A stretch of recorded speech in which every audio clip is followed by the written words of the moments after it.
Volume 4, Chapter 160.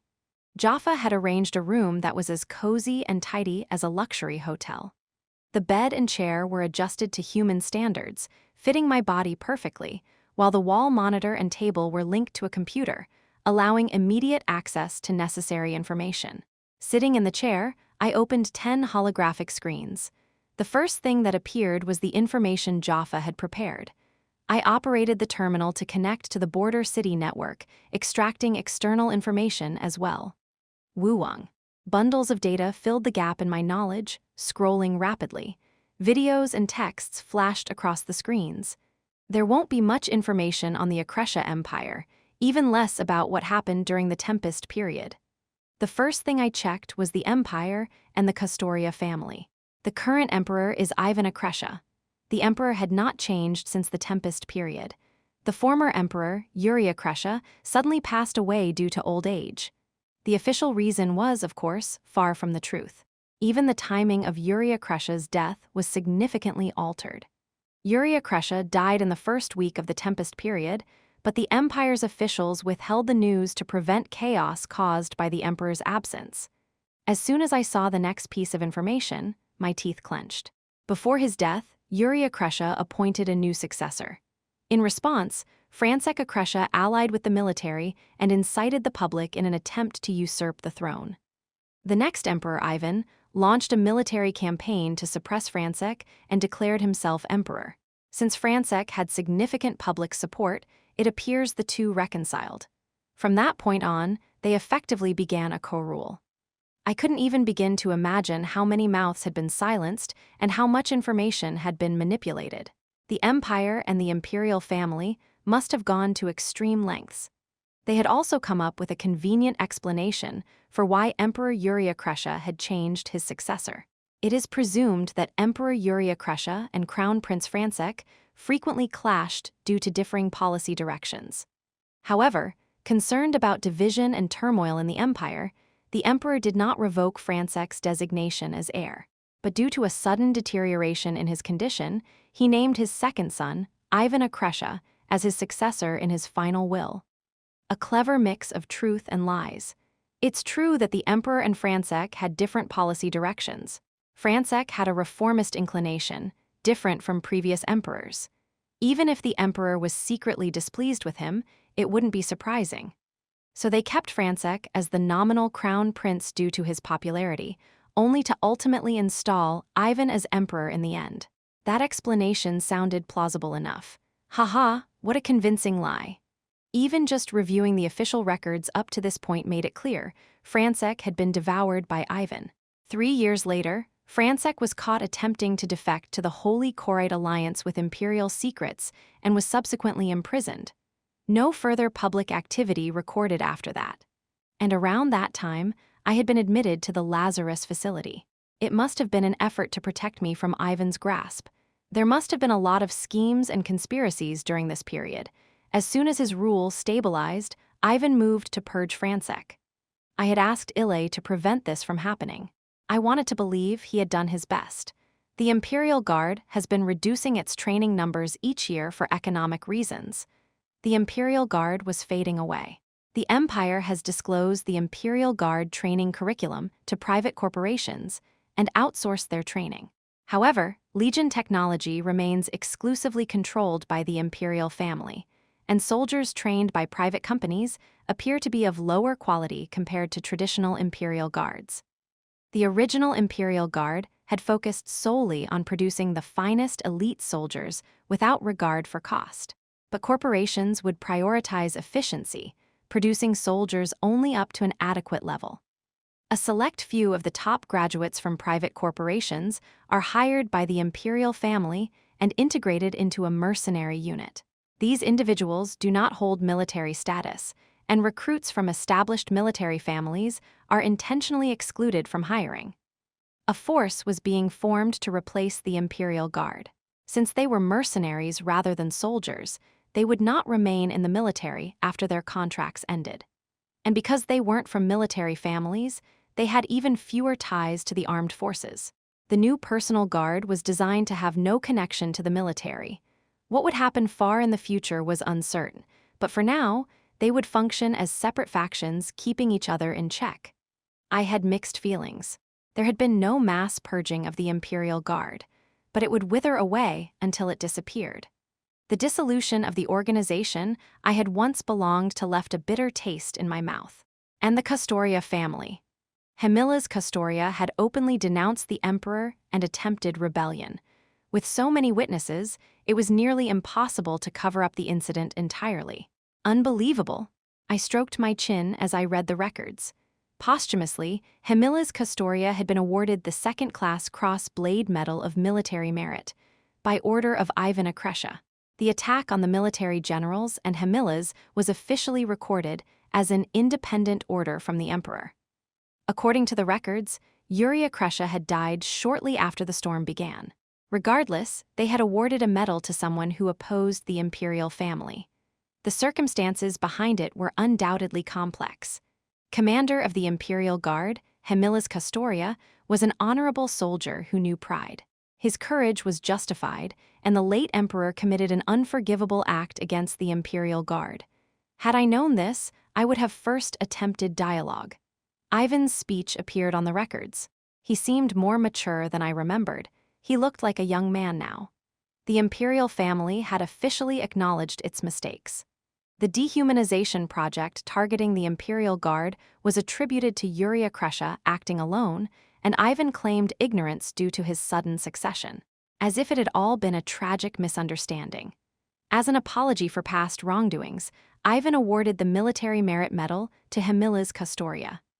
Moreover, he granted special privileges to the Castoria family, privileges so significant that no one would dare call them a family of traitors.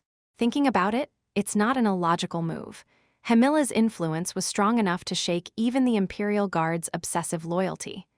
The Imperial Guard had not yet disappeared. While its power was not what it used to be, it was still formidable. Eliminating it outright without a proper replacement would create a massive security gap. Ivan wanted the Imperial Guard to fade away naturally, allowing the transition to a new personal guard.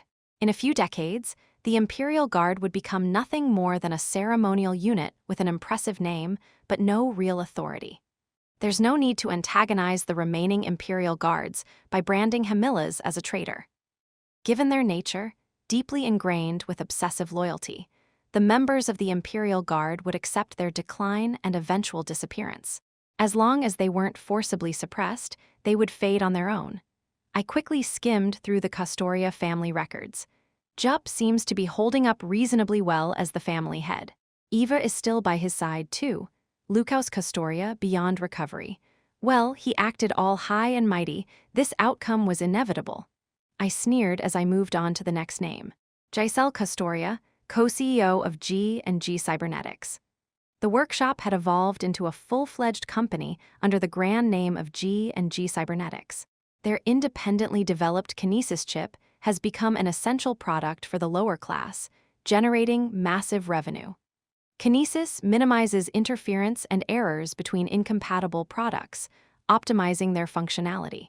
Given the rampant, illegal modifications and improper usage of prosthetics among the lower class, the chip provides a significant improvement in responsiveness. We have a separate leader. Among our group, the best fighter is chosen as the Great Warrior. I get sent into battles that absolutely cannot be lost. Dueling culture is crucial to the Equations. Anyway, stop changing the subject, human. You lost control over something trivial. N pointed at me. Equations had 4 fingers, each thick and powerful. He had seen through my attempt to shift the conversation. Though he wasn't particularly eloquent, he had sharp insight. He knew what truly mattered. It wasn't trivial. Losing control, no matter the reason, is always a bad sign.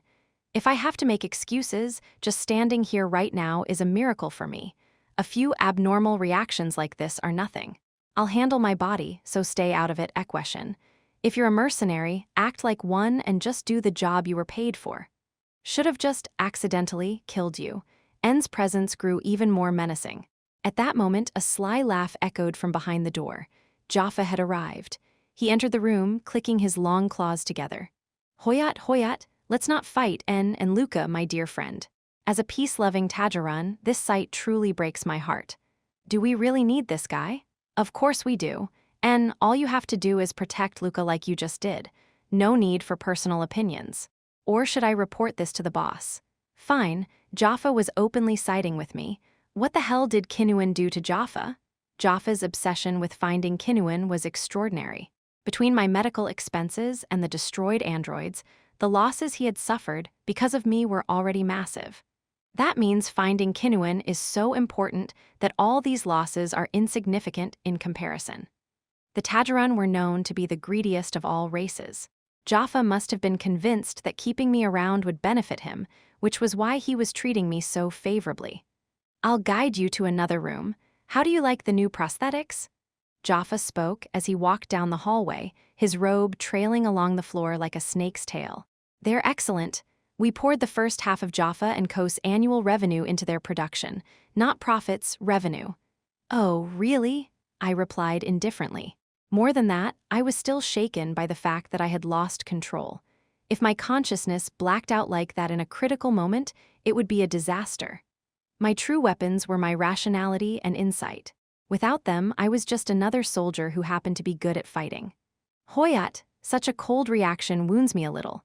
If I were a chef at Jaffa Pizza, I might have tossed you into the oven. Have you seen the Jaffa Pizza commercial? Our exclusive idol sings the theme song. I haven't seen it, but I can already tell it's awful. Jaffa shoved his terminal screen in front of me. Snake, snake, snake. A whole snake as a topping. I grabbed Jaffa's device and clenched my hand around it. Crunch! The components of the terminal crumbled and spilled from my palm. Snack! Snack! The voice distorted and then cut off. Jaffa looked at me as if the sky had fallen. I was starting to get a better grasp of Tajarun facial expressions. If you need my abilities, don't interfere with my recovery. Leave me alone for the next 24 hours. With that warning, I stepped into my newly assigned room. Chapter 161. I recalled what I had learned in the Imperial Guard and examined my mental state. Sitting on the floor, I meditated and gazed inward. I delved so deep into myself that even hours felt like mere moments. Recognition of the continuity of consciousness, verification of the coherence of memory. If my personality or memories had been altered, there would have been a sense of dissonance, a lingering unease somewhere. There hasn't been any distortion yet. Of course, I couldn't be absolutely certain. No matter how meticulous, self-examination was inherently biased. I had to keep doubting myself constantly. The reason my rationality collapsed. I pushed deeper into my consciousness.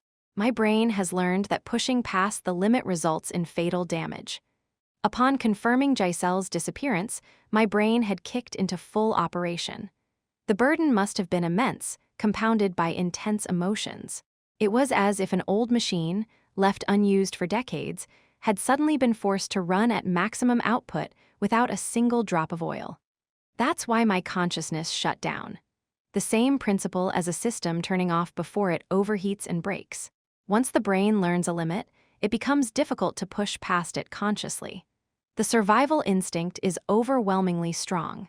Having experienced a near-death state, my brain feared returning to that situation. I've learned something troublesome. My brain was resisting my will.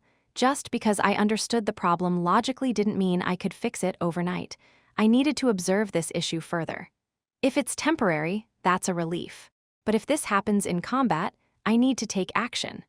I carefully traced my memories of Giselle. I turned the faucet of emotions little by little, unwilling to lose my consciousness again like earlier. Went missing during an assignment in Border City. My thoughts spread out like branching veins. There were too many possible leads. The Imperial family, Barbara, rival corporations within the Empire, those hostile to the Castoria family, local businesses in Border City.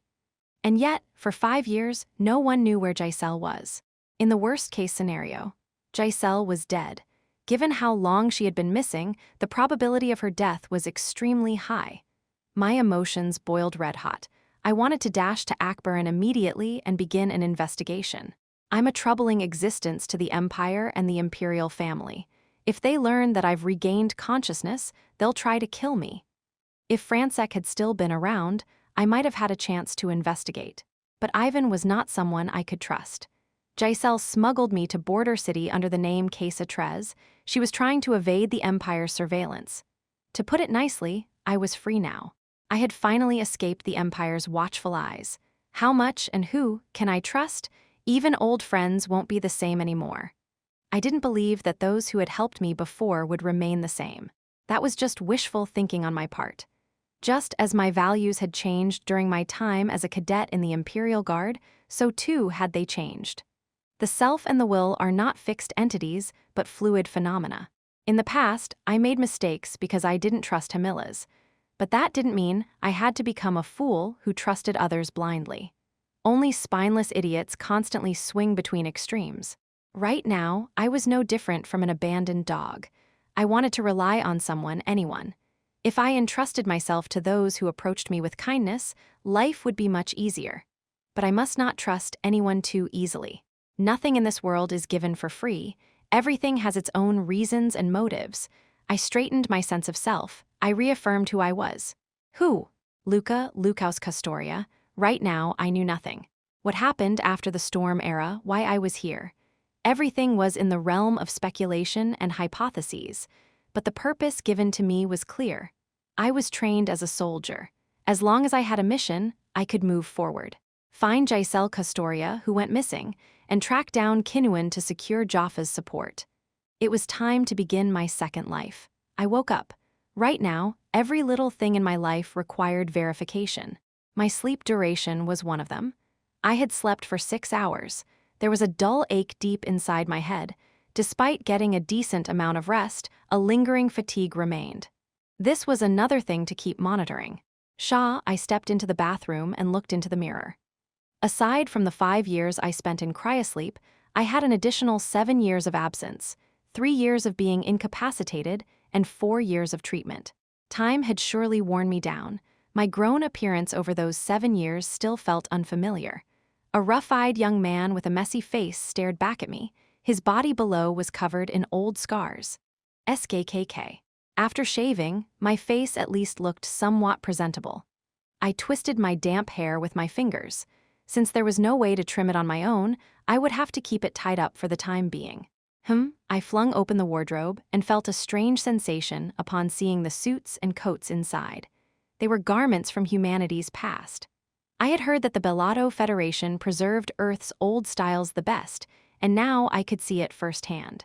Suits and coats existed in the Empire as well, but they had been modified into stiff, sharp designs that matched the modern imperial aesthetic. The clothes I was looking at now were the kind a 20th century revivalist might wear. These revivalists considered the mid-20th century to the early 21st century as humanity's golden age, longing for a time they had never even lived through. If that wasn't stupidity, I didn't know what was.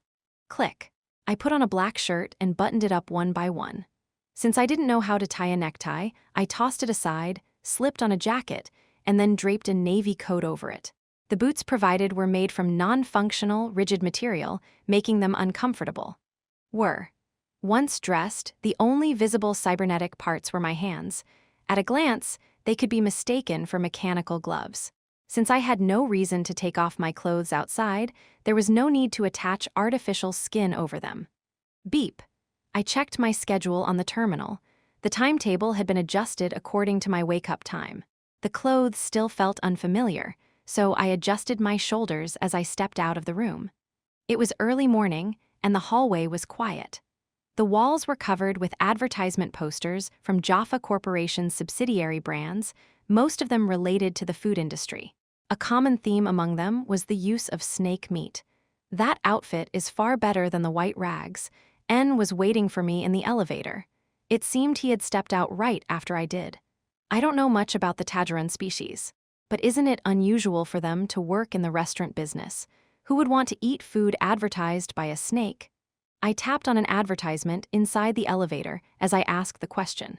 N's eyes flickered from behind his combat helmet before he nodded. Jaffa is probably the only Tajaran involved in the food business in Border City. Tajaran usually prefer businesses that swindle others. I recalled an old memory. Giselle had also described the Tajaran as money-obsessed bastards. With their race's reputation, It must be difficult for them to work in service industries like food. Jaffa is quite the eccentric one. You do well not to betray Jaffa. I'm not saying this just because he's my employer. He holds significant influence and popularity in Border City. He possesses both the shrewdness of a Tajarun and a personality quite unlike one. The high-speed elevator arrived at the upper floors. From here on, access was restricted, allowing only Jaffa's close associates to enter. Influence or not, he still had to wake me up just because he couldn't find one person. Either that, or his subordinates are useless idiots who aren't worth their pay. I stepped out of the elevator with a sneer. With that mouth of yours, you won't live long. I don't intend to. We headed straight for the armory inside the building. Jaffa was already waiting in front of it, with 2 Equestrian mercenaries standing behind him, each holding a bag. Hoyat, good morning, everyone. I'm usually weak in the morning because of my low blood pressure, but I made a special effort to wake up for you, Luka. Since none of you have had breakfast yet, have some of this. At Jaffa's signal, the 2 Equestrians stepped forward and handed us the bags. I stared at mine expressionlessly. The logo on the front depicted a snake sandwiched between 2 pieces of bread. The bag was also plastered with Jaffa Burger's slogan, which started with snake, snake, snake. Russell. N pulled out a burger, slightly lifted his combat helmet, and stuffed it into his mouth in one go. Tastes good as always. If only the nutritional balance were better, I'd eat this every day. Hoi woot. I anticipated that, so I'm developing a fortified nutritional burger. We're working on drying snake intestines and mixing them into the bread dough. I'll look forward to it. His voice was as monotonous as ever, making it hard to tell whether he was being sincere or sarcastic, even for me. Luka, you're not allowed inside the armory until you finish that. Jaffa stared at me with an expectant look, rubbing his hands together. Even N's gaze settled on me. The 2 Equestrian bodyguards were also watching. I felt an unspoken pressure as I opened the bag. Crinkle. A wave of steam and a strong, musky scent wafted out. The first impression wasn't great. I wasn't picky about food, but I could still distinguish between pleasant and unpleasant smells. Grab. I pulled out the burger and took a bite. A burst of sharp spices spread across my tongue, followed by an intricate and layered flavor. Chew. As I ate, my eyes shifted back and forth as if lost in thought. It was a taste that made me contemplate. This was surprising. A disturbing burger, but to get straight to the point. It's good. I couldn't immediately explain why it tasted good. It wasn't simply delicious. There was an unpleasant, gamey odor, but the greasy texture, carrying an indescribable pungent flavor, melted that unpleasantness into something smooth. Like the interplay between bitterness and sweetness, there was a synergistic effect in the flavors. A complex and addictive taste. That was the best way to describe it. Praise never fails to thrill me. It seems I've gained another regular customer today, Hoyat. Jaffa wriggled his long fingers as he spoke. While I ate, he deactivated the armory's lock. Creak. The armory doors slid open. I licked the seasoning off my fingers and stepped inside. The space was massive, hard to believe it was just an armory within a building. The weapons were arranged so neatly that it resembled a museum. A collector's warehouse? I shared my impression. But none of these are decorative pieces. Every single one is lethal. I've heard Imperial Guards prefer a combination of melee weapons and pistols. Jaffa led me to a wall where melee weapons were displayed.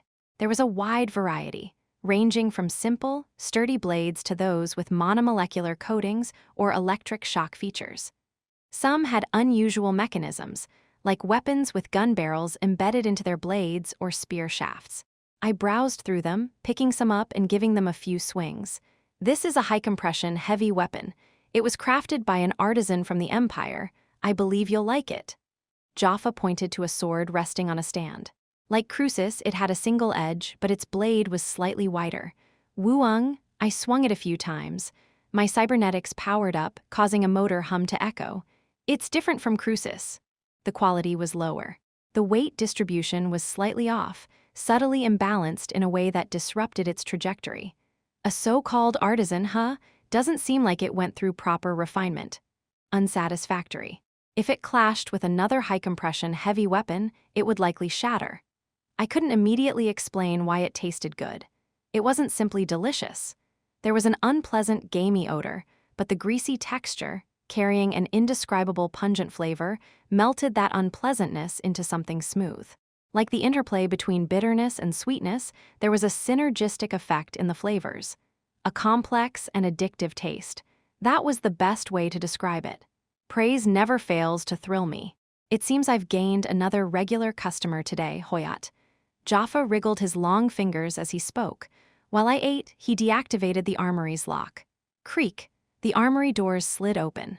I licked the seasoning off my fingers and stepped inside. The space was massive, hard to believe it was just an armory within a building. The weapons were arranged so neatly that it resembled a museum. A collector's warehouse? I shared my impression. But none of these are decorative pieces. Every single one is lethal. I've heard Imperial Guards prefer a combination of melee weapons and pistols. Jaffa led me to a wall where melee weapons were displayed. There was a wide variety, ranging from simple, sturdy blades to those with monomolecular coatings or electric shock features. Some had unusual mechanisms, like weapons with gun barrels embedded into their blades or spear shafts. I browsed through them, picking some up and giving them a few swings. This is a high-compression, heavy weapon. It was crafted by an artisan from the Empire. I believe you'll like it. Jaffa pointed to a sword resting on a stand. Like Crucis, it had a single edge, but its blade was slightly wider. Wuung, I swung it a few times. My cybernetics powered up, causing a motor hum to echo. It's different from Crucis. The quality was lower. The weight distribution was slightly off, subtly imbalanced in a way that disrupted its trajectory. A so-called artisan, huh? Doesn't seem like it went through proper refinement. Unsatisfactory. If it clashed with another high-compression heavy weapon, it would likely shatter. Is that so? They boasted that it was on par with Imperial Workshop standards, but it seems they lied to me. I'll have to make some adjustments later. Jaffa flicked his tongue, his pupils narrowing into thin slits. I silently stared at the subpar sword. I didn't want to entrust my life to this thing. Maybe I should just use a monomolecular blade instead. But monomolecular coatings were consumable. After every battle, they had to be reapplied. For someone like me, who constantly clashed blades, it was an inconvenient choice. You look like you don't see anything you like. How about taking that one? The man-eating cursed sword. A perfect weapon for someone who doesn't plan on living long. En muttered from behind me. Jaffa flinched and frantically waved his hands. No, Luka is an invaluable asset. I can't give him such a dangerous sword. His reaction only piqued my curiosity. Just hand it over. I'm used to walking with my life on the line. Jaffa hesitated, his tongue flicking nervously, then pressed his palm against the wall. Recognizing his touch, the wall rumbled and flipped over. It was a custom order, only 52 made in the first batch. The workshop went under, and the craftsmen were beaten to death by their clients' families. Jaffa continued explaining before the wall had even finished rotating. The model name is Fire Lightsaber, a weapon with an ultra-high-temperature heat filament embedded in the blade. Chapter 162. I heard an explanation about the Fire Lightsaber from Jaffa. His story piqued my interest. Border City has a certain romance about technology. Not a madness for technology instead. Jaffa didn't deny it and simply smiled. Even during my short stay, I could understand the very reason for Border City's existence. The city was teeming with people who longed for unverified new technology. In Border City, humans from the 3 nations, along with all sorts of other races, mingled together, pushing the limits without any censorship or regulations. Absolute freedom is extremely dangerous. No nation would want an unstable bomb sitting in the heart of its capital. That's why Akbaran left the lower districts as its testing ground. The fruits born from chaos are always the sweetest. Border City was essential for the advancement of Planet Novus. Even if they failed 100 times, as long as they produced one outstanding result, it was worth it. The sacrifices and chaos caused by failures would be borne by Border City, while the leaders of various nations and races would swoop in to claim the results for themselves. The Galactic Smiths were also a romanticist artisan group. They received massive investments from wealthy warriors and collectors, and with that capital, they sought to forge blades using a unique, unreproducible metal called ignum. That became the Firelight series. On the inverted wall, a glass display case was mounted. Inside, a single-edged sword displayed a graceful curve. Beneath it, a matching scabbard was also on display. "So, what's the problem with this weapon?" I asked as I approached the display case. Unreproducible metals, as the name suggests, refer to metals that cannot be artificially refined or synthesized. While it's not exactly the same, they're sometimes called rare metals. The most notable characteristic of ignium is heat amplification. Skip the useless explanations and just tell me what it does. I cut Jafar off before he could go on for too long. It can envelop the blade in plasma energy. With the right technique, even a beginner can cut through metal. But inexperienced users often end up slicing off their own limbs while swinging it around. And every single accident caused by dropping the sword has been horrific. A dry laugh escaped me. That's a common issue with weapons that enhance cutting power.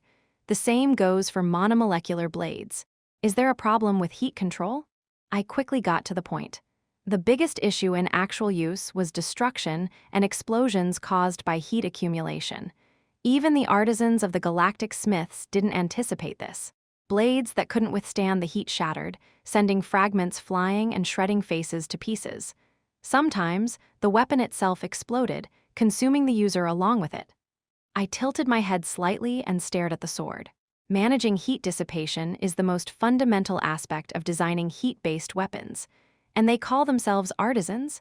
Border City must be full of so-called artisans who are nothing but talk. The galactic smiths conducted internal testing and deemed it viable for practical use. But no matter how smart a person is, different perspectives create blind spots. That's exactly why you need experts from various fields. Ultimately, the problem with the galactic smiths was that they had no warriors. To be precise, they had no first-rate warriors. That's why they made such an absurdly stupid mistake. N chimed in from behind. It seemed like a fairly well-known story. Ho-ho-oh, N is right. The people who would use such high-performance melee weapons are warriors who have reached the realm of superhumans. The galactic smiths had no understanding of just how intense those superhumans fought. People who could deflect bullets, bombs, and even energy projectiles with a single blade were using these weapons. Because of that, heat buildup was several times faster than what the manufacturers had expected. Worse yet, the users actually liked it because the plasma effect became even stronger. Haha, sounds like a disaster waiting to happen. No matter how grand the theories or how meticulous the planning, everything ultimately comes from human minds. Reality always surpasses our expectations. In less than a month, more than half of the buyers were either dead or permanently crippled. Naturally, the galactic smiths, who had sold these defective products, suffered retaliation. It was the result of their arrogance in believing they could control an unstable substance like ignium. The remaining Firelight series swords are now owned by collectors who don't actually use them. The explanation ended. I raised my arm and slammed my fist against the display case. Crack! The glass shattered, fractures spreading tightly like ice crystals. The display case lost its structural integrity and collapsed with a crash. Weapons aren't meant for display. They exist to be used. Destruction is a weapon's destiny. These things are born to take lives and bring ruin. And so am I expecting only safe things while indulging in destruction would be an awfully selfish mindset. I grabbed the hilt of the sword. Shards of glass tumbled down in a cascade. I will prepare a better weapon for you. It's useless, just look at him. He's as stubborn as Tarfa. Once he's made up his mind, he wouldn't change it even if it cost him his head. N shook his body with laughter. This is all your fault, N. This isn't the time to be laughing. Of all things, why did you have to bring up the Firelight story? I spun the sword around and grabbed the scabbard as if snatching it out of the air. Kying, the blade slid smoothly into the scabbard. The weight distribution was excellent, and the craftsmanship was superb. It was what people would call a masterpiece. I like this one. Now that I know the cause of its defect, as long as I control heat accumulation, there won't be a problem, right? Seeing me, Jaffa nodded, as if he had nothing more to say. I was now equipped with a combat prosthetic and a weapon. I also received a decent handgun. Jaffa's support exceeded my expectations. Even if his company was immensely wealthy, this wouldn't have been an easy decision. Jaffa and I sat in an upscale reception room, having a conversation. The carpet on the floor swallowed footsteps, and the walls were adorned with expensive-looking artwork and the mounted heads of unknown beasts. "Jaffa, how much do you know about Kinuan?" I asked while sitting on the sofa. En wasn't here, it was just Jaffa and me. "Luka, I haven't questioned you about every little detail of your life. People like us always have secrets. What's important is what we offer and what we gain in return. I believe I've shown you enough goodwill. But if you still don't trust me and are trying to dig up my weaknesses under the guise of secrets, I have no choice but to be upset. Do I have any reason to trust you unconditionally?" I was momentarily at a loss for words. What would Kinuan have said? I felt like I had lost in terms of rhetoric. Raising my hands as if surrendering, I spoke. "You're right. There's no need to interfere too much with each other.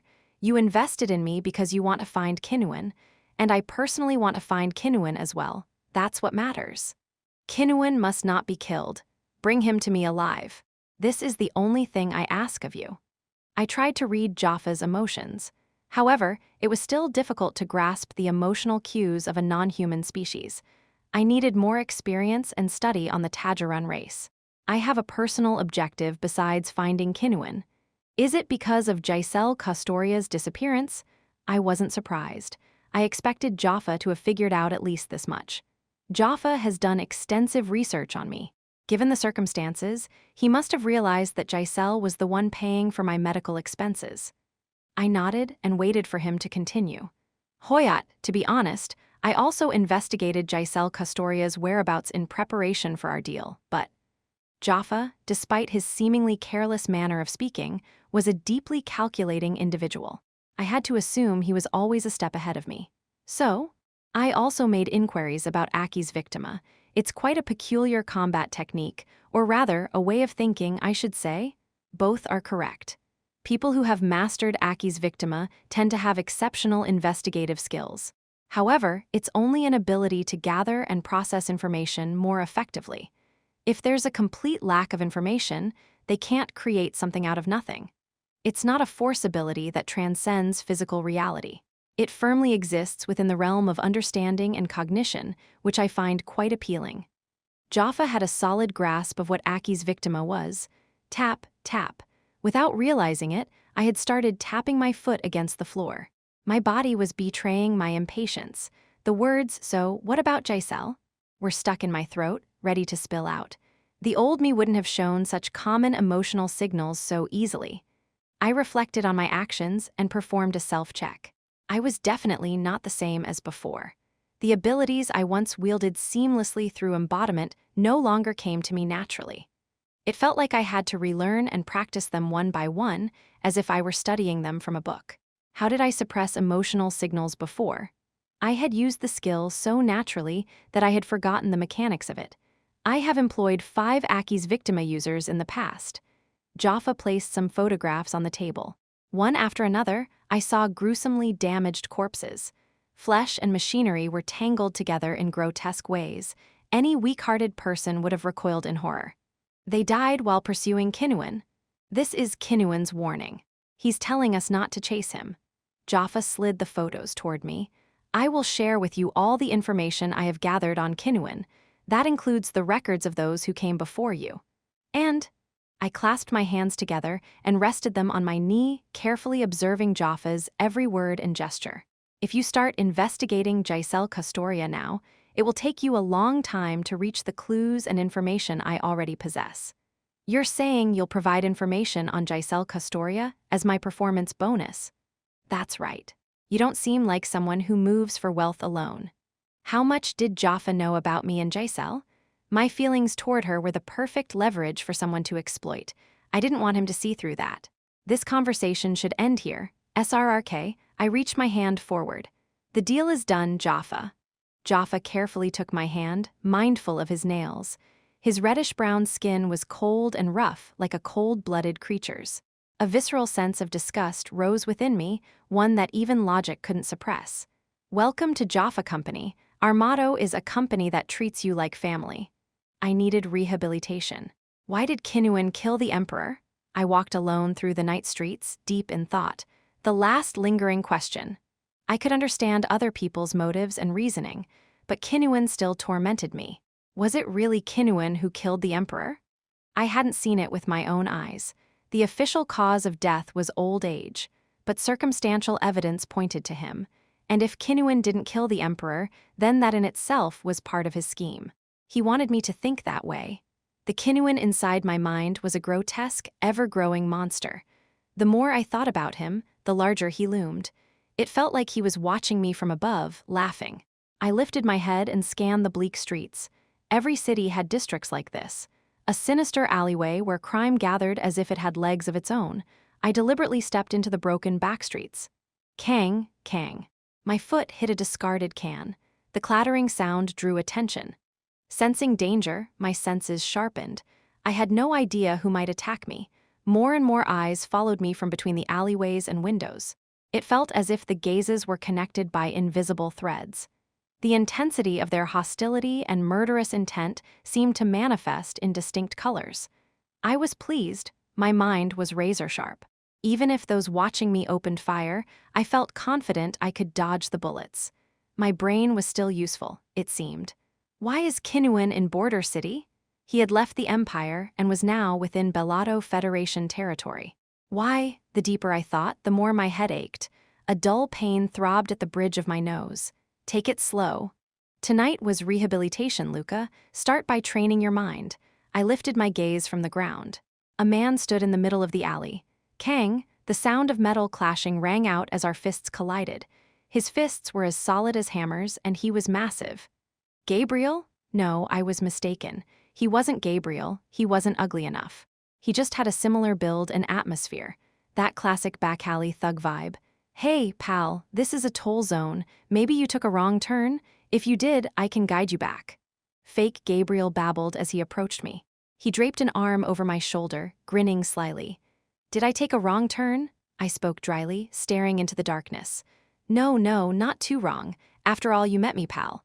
Damn, those shoes and that coat look nice. Fake Gabriel patted my chest and then tapped my chin with his thick fingers. How's Gilda doing?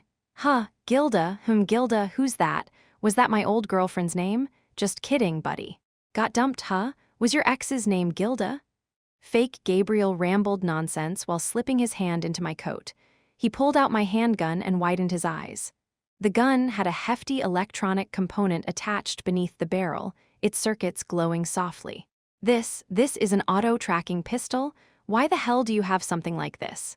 He looked shaken. The gun had an auto-tracking system certification mark on its side.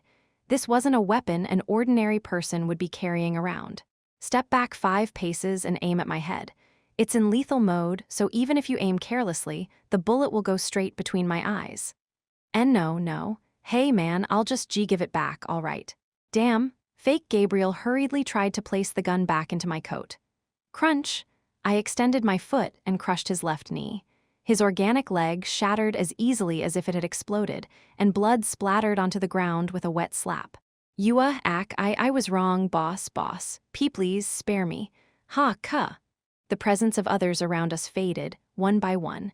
They had realized I wasn't someone to mess with and disappeared into hiding. Gabriel, don't make me say it twice. Aim at me and shoot. I stepped back and tapped my forehead. Fake Gabriel, still clutching his shattered leg, glared at me with a face twisted in pain and rage. You fucking lunatic. If you wanna die, just fucking do it alone.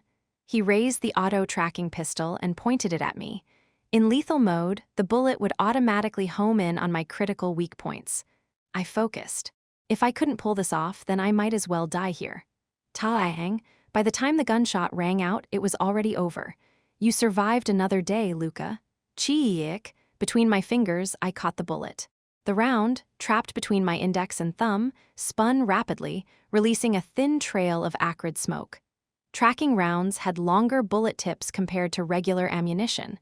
The rear end was even equipped with stabilizing fins. Kang. I dropped the now motionless bullet to the ground. Exhilarating. The world felt sharper, its colors more vivid. For the first time in a long while, I felt alive. Really, I was beyond saving. Fake Gabriel stared at me in stunned silence, his mouth opening and closing wordlessly. He had forgotten his pain, he didn't even think to pull the trigger again. Impressive performance. It flew straight for my forehead, making it easy to catch. I snatched the auto-tracking pistol from his trembling hands and tucked it back into my coat. "I am Gabriel. My name is Gabriel." He curled up, shaking uncontrollably. I walked past him without another word. Step, step, the thrill was fleeting. The world, momentarily brightened by the rush, quickly darkened again. That damned leech of despair was eating away at me, gnawing at my insides. Chapter 163. I rested in my room while reviewing the investigation records of the previous detectives. It was no exaggeration to say that my predecessors were also Aki's Victima users. They tracked Kinnuan by linking elements that ordinary people would have overlooked. Kinnuan hid himself through contradictions. He deliberately chose actions that others would never take. There's absolutely no way.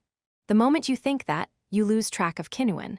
Logical reasoning armed with rationality could never find him. Intentional irrationality and illogic were Kinnuan's weapons. He never moved in a way that others could predict. Irrationality and illogic, I didn't have to look far. It was for this exact reason that I had been able to corner the Emperor. It's ridiculous. Because we possess higher cognition and advanced reasoning abilities, we don't actually need intricate logic or meticulous plans. In situations where the facts were clear and the benefits obvious, ordinary people and Aki's Victima users made the same judgment. However, when the facts were unclear and the benefits uncertain, the judgments of Aki's Victima users diverged completely from those of ordinary people. Even Aki's Victima users themselves did not act with the expectation of perfectly predicting an outcome. They simply knew that the more variables and chaos there were, the greater their advantage, so they accelerated it recklessly. So if the current situation was not in my favor, I just had to make it more chaotic. Just as I had done during the storm. Now I understand. This was the reason Kinnuan personally eliminated the assassins targeting Francek. He just wanted to inject greater chaos into Akbaran. The more unpredictable the disorder, the more choices he had, and the stronger his influence became. It's the behavior of a chaos incarnate. And in the end, Kinnuan must have chosen the option that benefited him the most. A throbbing sensation spread through my brow and the bridge of my nose, as if blood had surged to my head. That was enough for today. Clink! I reached out and picked up the thermos filled with tea. The tasteless liquid inside swayed. Tea was incredibly expensive, but it was one of the items handled by Jaffa Trading Company. Slurp. I closed my eyes and took a sip. At that moment, my overheated nervous system quickly began to settle. Tea contained ingredients known for their calming effects on the nervous system, but in reality, its physiological impact was minimal. The sense of stability I felt came from a psychological mechanism, a thought-stopping routine. The more proficient one became with Aki's Victima, the harder it was to consciously stop thinking. When faced with a difficult problem, halting one's thoughts became nearly impossible. The mind would keep working until the issue was resolved, leading to exhaustion. Only when completely drained of energy could one finally stop. If I kept overworking my brain like that, I'd go insane. I had experienced it firsthand during the storm. Kinnuan frequently drank tea too. It must have been a routine to stop his thoughts. I was following Kinnuan's example. Tranquilizers would be the most effective, but if I took drugs every time I needed to stop thinking, the side effects would be unbearable. Drinking tea with mild sedative properties was a way of sending a signal to the brain, a message that it was time to rest. Fortunately, my brain understood my intent. I'm still learning from Kinnuan. A chuckle escaped me, triggered by an old memory. I suddenly recalled the initiation requirement for Aki's Victima. Steal to learn. There had been a reason Kinnuan always offered me tea whenever I visited. Regardless of his intentions, he really did teach me well. For a week, I didn't push myself too hard. No one understood my unstable condition better than I did. I rested, reviewed my predecessor's records, and absorbed information about Border City. I also kept myself updated on the Empire's movements and any news I could access. Then, I visited Lappy's to have my new prosthetic checked. In the corner of the machine maintenance room sat an old, worn-out monitor. Lappy's always had the television on while working. Border City had hundreds of broadcast channels. Snake, snake, snake, healthy and delicious snake meat, so tasty. Snake, snake, snake, raised in sterile farms, Even the skin is fried into snacks. Did you know I like men who are like snakes? La la la la la la. I frowned while sitting in the maintenance chair. An advertisement was playing on the monitor. A human woman, barely covered with snake leather in critical areas, was dancing and singing. To someone from the Empire, Border City's broadcasts were unbearably unrestrained. To put it bluntly, every channel felt like a brothel advertisement. The lack of regulations was painfully obvious. La la la la, snake, snake, snake. Lappies hummed the tune while inspecting my prosthetic. Tarfa's physique, when compared to a human, was childlike, making her about the same height as me while I was seated. That song is driving me insane. Turn off the broadcast. You'll get used to it whether you like it or not. Angwy's Regina is the hottest singer in Border City right now. Jaffa Trading Company raised her as their top idol. Lappies chattered on endlessly, sounding like a devoted fan of Angwy's Regina. What about the retinal display? I cut her off. Lappies grabbed a metal case from the table. I ordered a combat-grade model, as you requested, but it won't be as responsive as cybernetic eyes. She took out an ampule filled with a nanomachine solution. Nanomachine procedures were notoriously expensive. Drip, drip. Lappies dropped 3 droplets of the liquid into each of my eyes. As it spread thinly across my corneas, a faint crackling sound followed. I blinked a few times. My vision distorted with light refractions. Looks like it's settling in well. Now for the chip. It might sting a little. Holding an injector, Lappies lifted the hair at my right temple. A thin chip slid beneath my skin. It was a subdermal implant that would control the retinal display. SSSHH. As the chip connected with the nanomachines, the distortion in my vision vanished. Soon, a virtual interface flooded into view. It was a familiar sight in many ways. How do I remove it? You're asking about removal the moment the procedure's done? That's a little hurtful. If I get hacked, I'll lose control of my vision.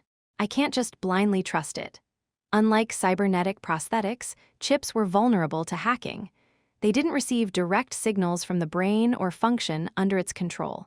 Unless it was a fully isolated, offline device, the risk of hacking was always present. If you destroy the control chip in your temple, the whole system will detach. My pupils must have been darting around rapidly. There was a lot of information to check.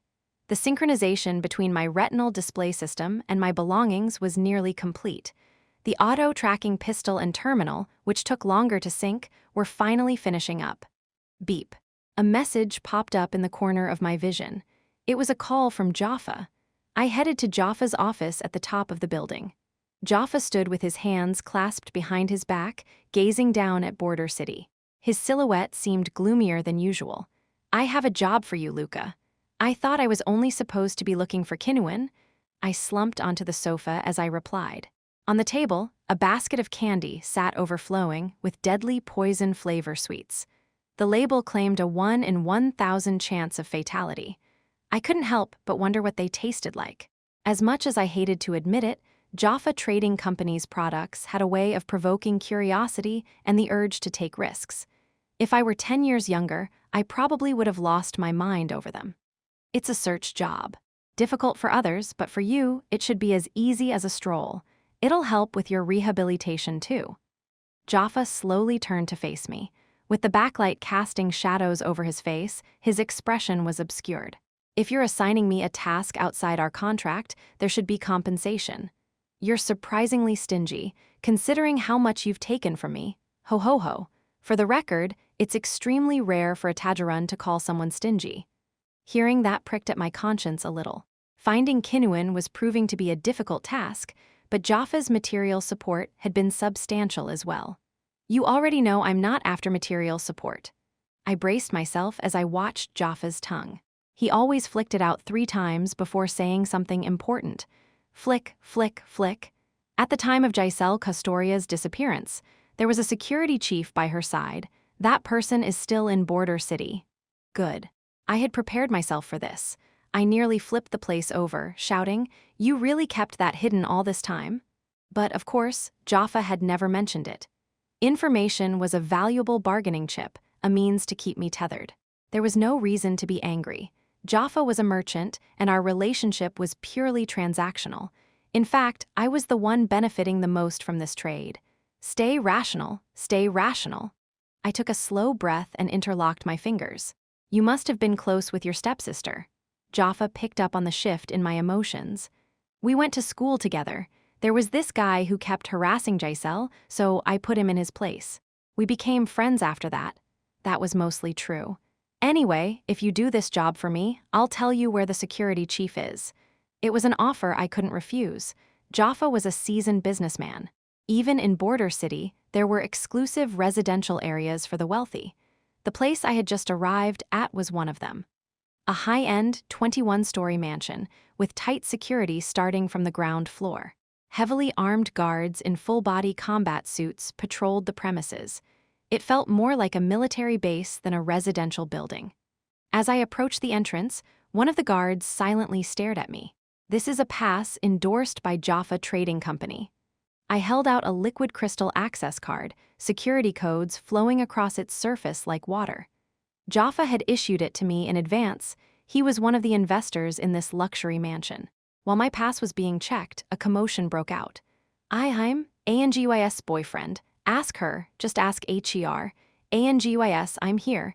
Angys. I turned around. Several guards emerged and immediately started beating the screaming human man with metal batons. The sound of bones breaking echoed through the air. He's gonna die at this rate, I muttered, and the guard in front of me chuckled. He'll be back once he heals. If we just let him go, he'd show up every day. He's not the only one. Half of our security work is dealing with Angys Regina's stalkers. She's that popular? When I asked, the guard looked visibly shocked, even through his helmet. Did you just ask about Angys Regina's popularity? You're definitely not from Border City. Snake.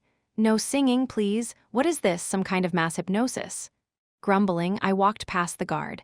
Then I hit a temporary roadblock. The 21-story mansion had 20 elevators, one for each floor. If this wasn't the peak of financial absurdity, I didn't know what was. Hiss. I stepped into the elevator leading to the 19th floor. The interior was the size of a small room. As expected of a private elevator, it was packed with personal belongings. Shelves displayed vibrant accessories and cosmetics, while one entire wall functioned as a built-in wardrobe. VRRR. As the elevator doors closed, I found myself surrounded by countless photos of Angys Regina. She was Jaffa Trading Company's exclusive idol, the very same singer responsible for that song I found unbearably irritating, and the very person I had been tasked to find. Angys Regina was missing. The time frame? Either yesterday or the day before. Chapter 164. I entered Angys Regina's home, which occupied an entire floor as a private residence. With as many as 8 rooms, just looking around seemed like it would take quite some time. She must be living quite a luxurious life. The living room was so spacious that even parking 2 or 3 cars inside would still leave room to spare. Display cases were filled with products related to Jaffa, the Master Sergeant's company. No signs of forced entry or a struggle. I walked along the display cases that lined the walls. Digital frames played advertisements and videos featuring Angys Regina, showcasing her image. Her character merchandise ranged from pillows and clothes to personal devices and more. Not the tidiest person, and she doesn't hire a cleaning service either. It meant she wasn't the type to be overly neat. The fact that she didn't use a cleaning service suggested she valued her privacy. A person's living space could tell you a lot about their personality. I checked the kitchen. Piles of franchise food packaging from Jaffa's company were stacked in a corner. When I opened the fridge, it was filled with instant meals and drinks, all from Jaffa's brand. Is she just that loyal to the company, or does she simply not care? There were no signs of home cooking. The cookware was spotless, without a single scratch. The wardrobe was packed with clothes so flashy they made my eyes hurt. To me, many of them barely looked like clothes at all, just strange scraps of fabric. The sheer number of shoes easily exceeded hundreds of pairs. Every time I moved, my feet bumped into scattered clothes, making it uncomfortable to walk. I checked every other room as well.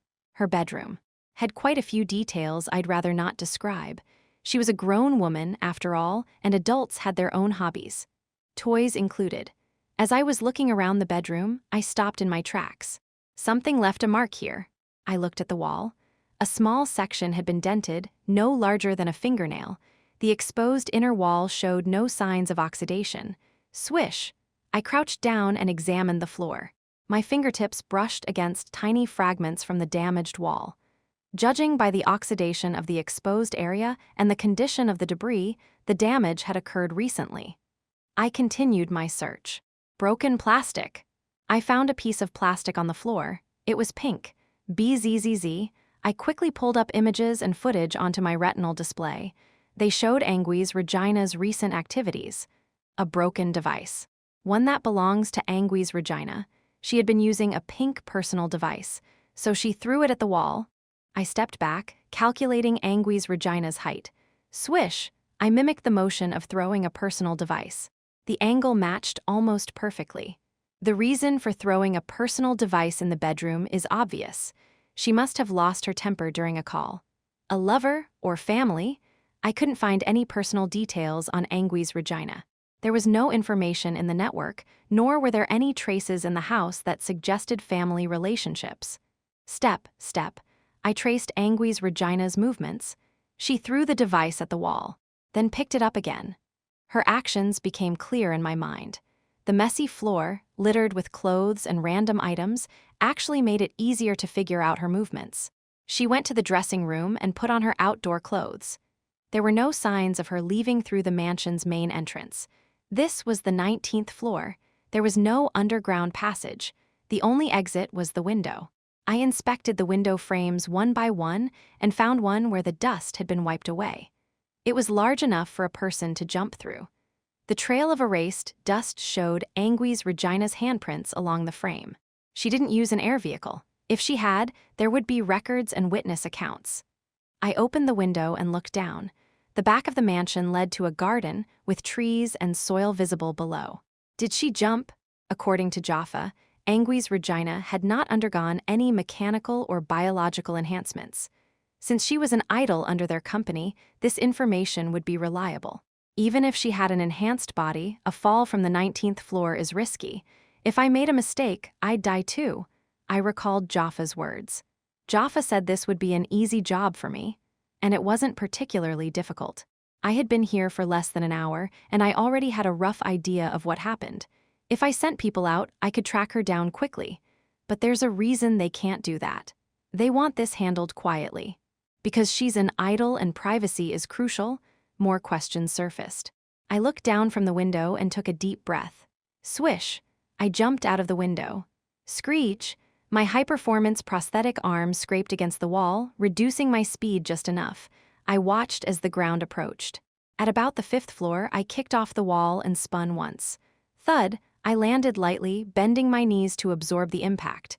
If she jumped, she'd have landed somewhere around here. I scanned the landing area. There was a deep imprint, a footprint. Judging by the size, the person had a fairly large build. Someone caught Angwi's Regina as she fell. If I had access to Angwi's Regina's call records, this would be an easy job. I asked Jaffa, but he said it was impossible. It wasn't that he didn't want to give them to me. Her personal device used a one-time communication network, meaning all data was erased. They're ridiculously thorough about protecting her privacy. Jaffa was meticulous, which explained his success as a businessman. It was also a common trait among the Tajarun. Someone caught Angwi's Regina from a 19th floor fall. That person must have undergone some form of body enhancement. And Angwi's Regina trusted them enough to entrust her body to them. Judging by the footprints, they have a large build. If they aren't human, it's hard to gauge their size, but if they are, they'd be about the size of Gabriel. A person of that size would stand out no matter what. I thought of Akbaran. In a place like that, I would have already found my target by now. Surveillance cameras, drones, and patrol androids were everywhere in Akbaran, almost littering the streets. But Border City was a complete mess. Everything, administration, systems, communication, was fragmented. There was no unified system. Just like the old hunters, I had to rely on uncertain clues and intuition to track my target. I can see why Kinuan chooses to stay here. For an Aki's Victima user, this city is a feast. I left the mansion's garden.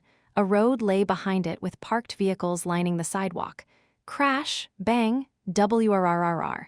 I smashed open the doors of the parked cars, pulling out their internal computers one by one. People turned to look at me, drawn by the commotion. Some of them, likely the vehicle owners, pointed at me and shouted. One reached for their waist, likely going for a gun. Relax, everyone. Use this to get yourselves a brand new car. These are Jaffa Corporation's guaranteed credit chips. Be reasonable with the amount you write down. I tossed them the blank credit chips Jaffa had given me. While both the Empire and Bellato used the term credit, their monetary systems were entirely different. The car owners inserted the chips into their devices, their eyes widening in shock. Their faces said it all, this was a jackpot for them. Beep, beep.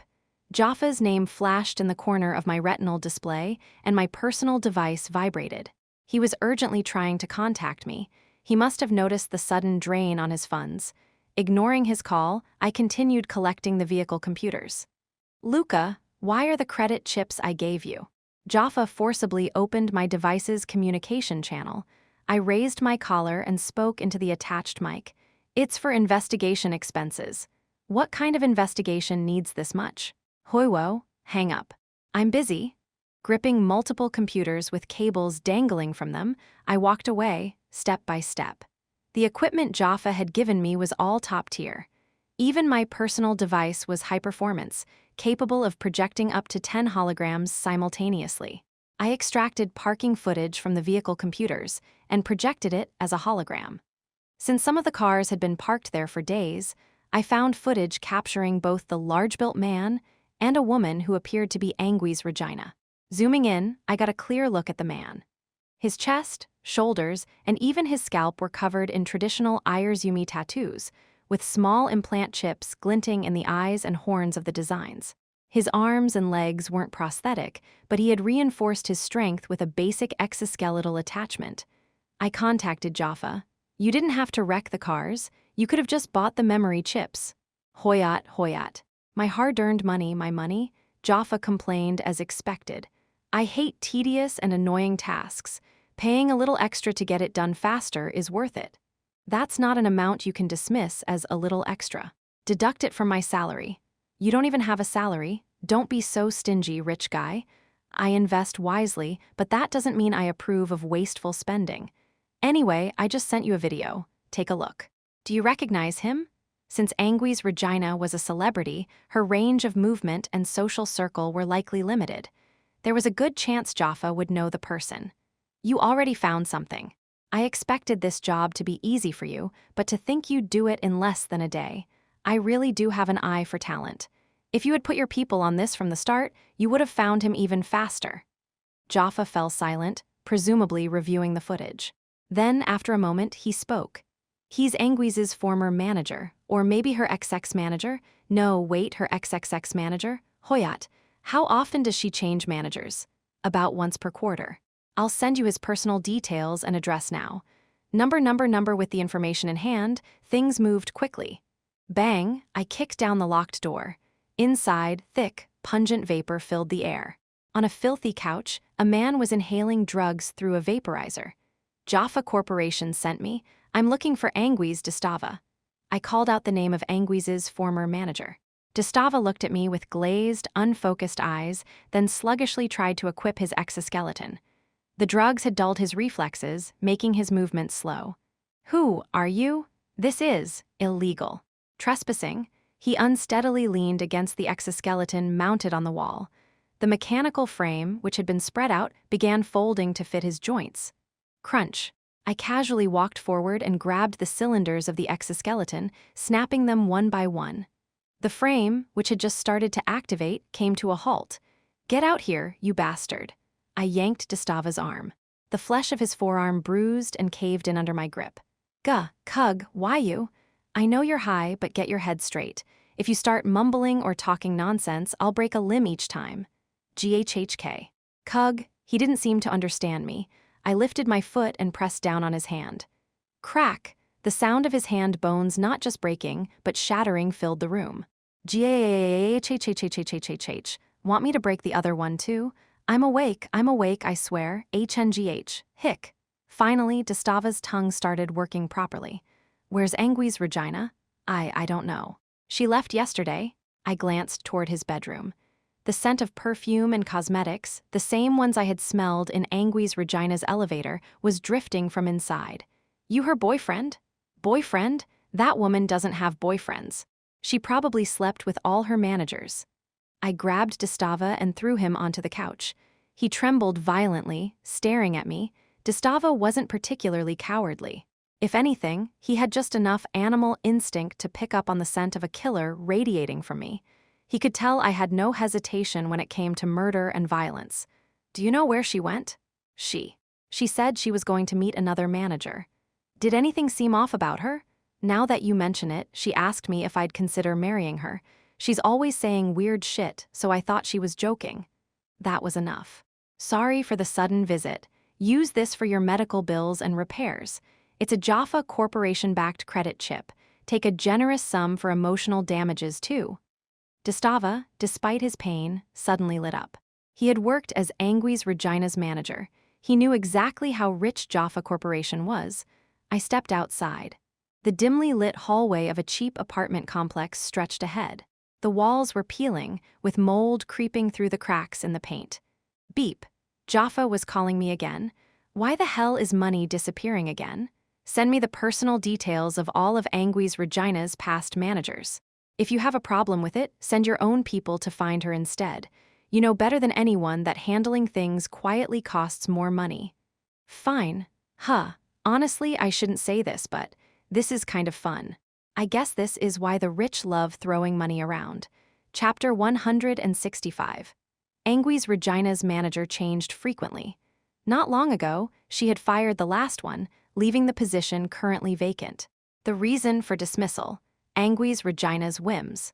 However, it seemed she maintained an amicable relationship with her former managers without any lingering resentment. I went to meet each of Angui's Regina's former managers. Angui's Regina? She hasn't come to me. If you're asking about our relationship, I was her former manager, lover, and friend. Sometimes, when she feels lonely, she calls me over to her mansion. She's a pitiful girl in many ways. Want a cigarette? A woman whose face was covered in phosphorescent makeup spoke while smoking. A cat with shimmering rainbow-colored fur sat on her lap. I indifferently refused her offer. Ile came to mind for no particular reason. I don't smoke. You've got the look of someone who drinks, smokes, and does drugs, but you're a non-smoker? That's funny. The woman chuckled. She was a former psychological counselor. Perhaps because of that, she had been Angui's Regina's manager the longest, though that still only amounted to a year. Angui's Regina's managers all had unusual backgrounds. Gang members, psychological counselors, chefs, ex-military personnel, each one was different. I observed the woman's demeanor. She wasn't lying. Does she often disappear like this without informing the company? She frequently cuts off contact and does whatever she wants.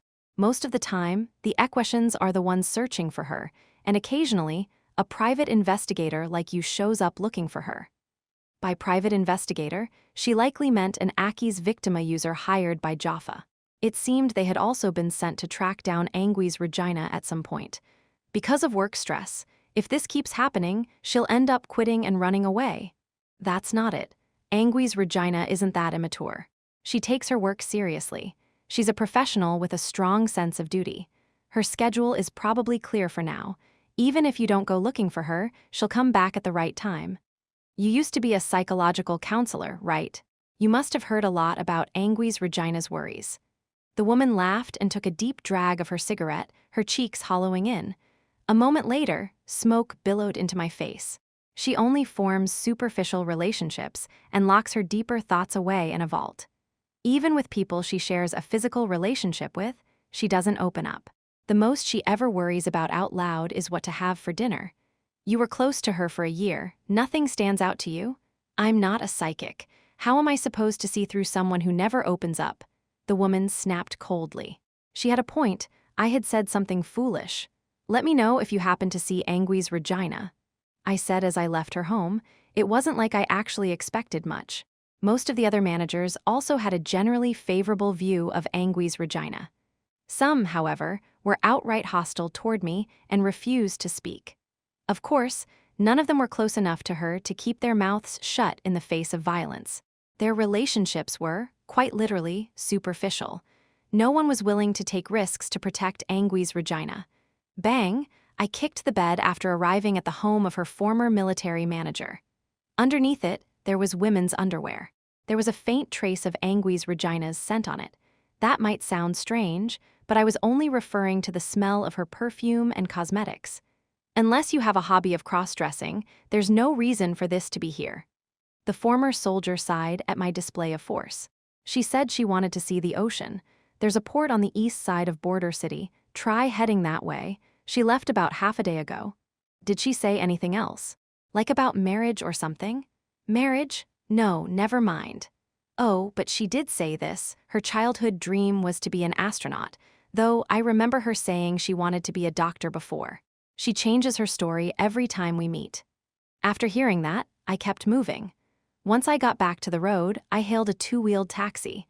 The eastern port wasn't far, but the poor transportation network meant the ride still took around 30 minutes. More than once, I thought I could have gotten there faster on foot. Border City's road system was a complete mess due to rampant, unplanned development. There were hardly any roads wide enough for large vehicles, so small cars and motorcycles were the primary means of transportation. Efficiency was non-existent in the city. I wandered around the port, watching the waves rise and fall. At the pier nestled within the cape, logistics workers busily moved about.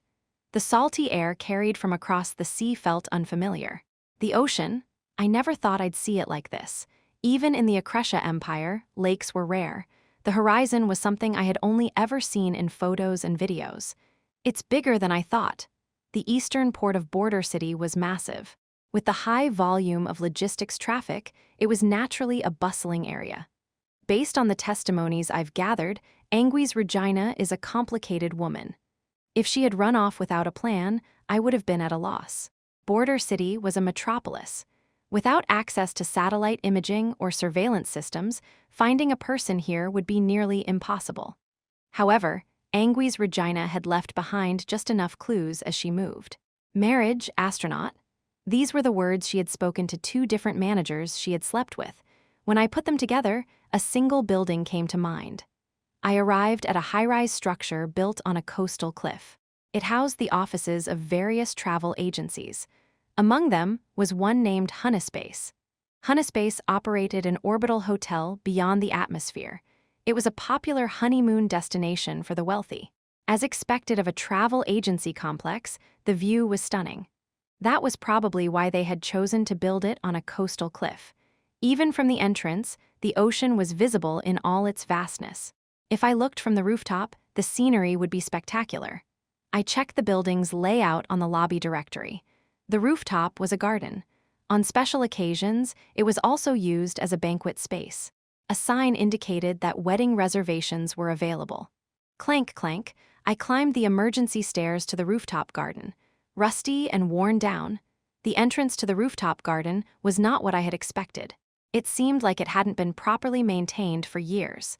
The door's lock and hinges were broken, leaving it unsteady. The flowers and trees from the promotional posters were nowhere to be found. Instead, scattered junk and abandoned shoes littered the area. It had clearly been neglected for a long time.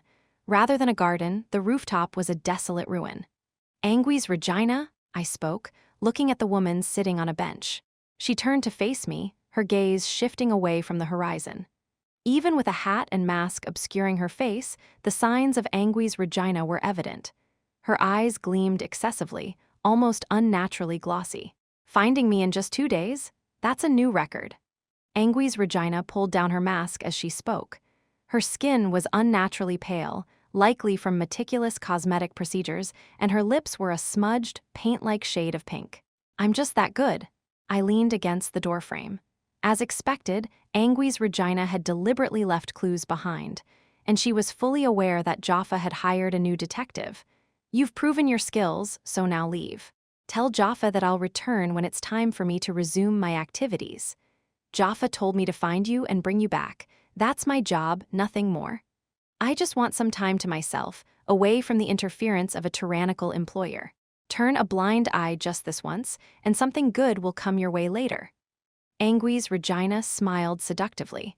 I was well acquainted with that kind of businesslike smile. It reminded me of Martina the diva. Of course, unlike her, there was no old crone hiding beneath Angui's Regina's surface. She was a real woman with living flesh and blood. I didn't make any hasty moves.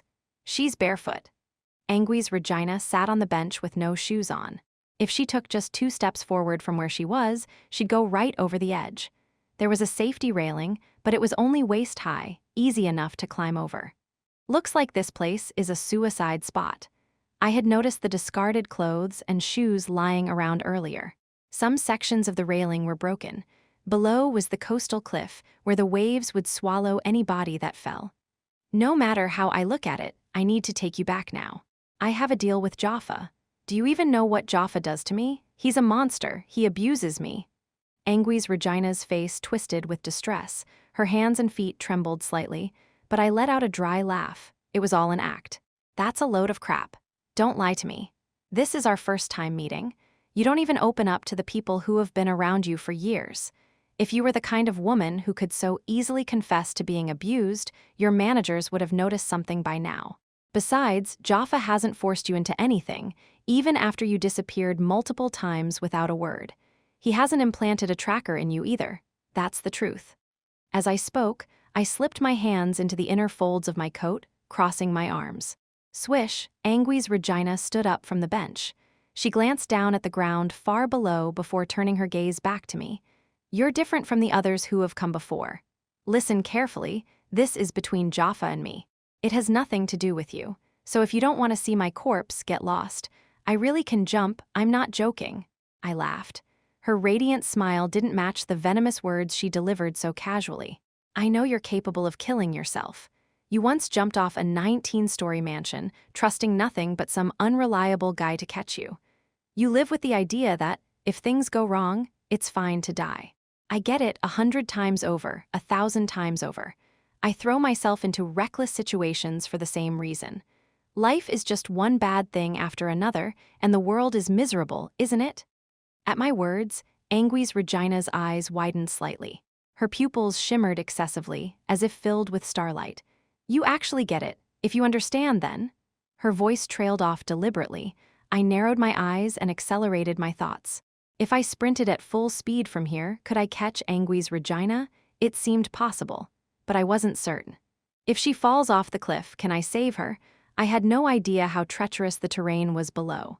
If I was unlucky, I might die trying.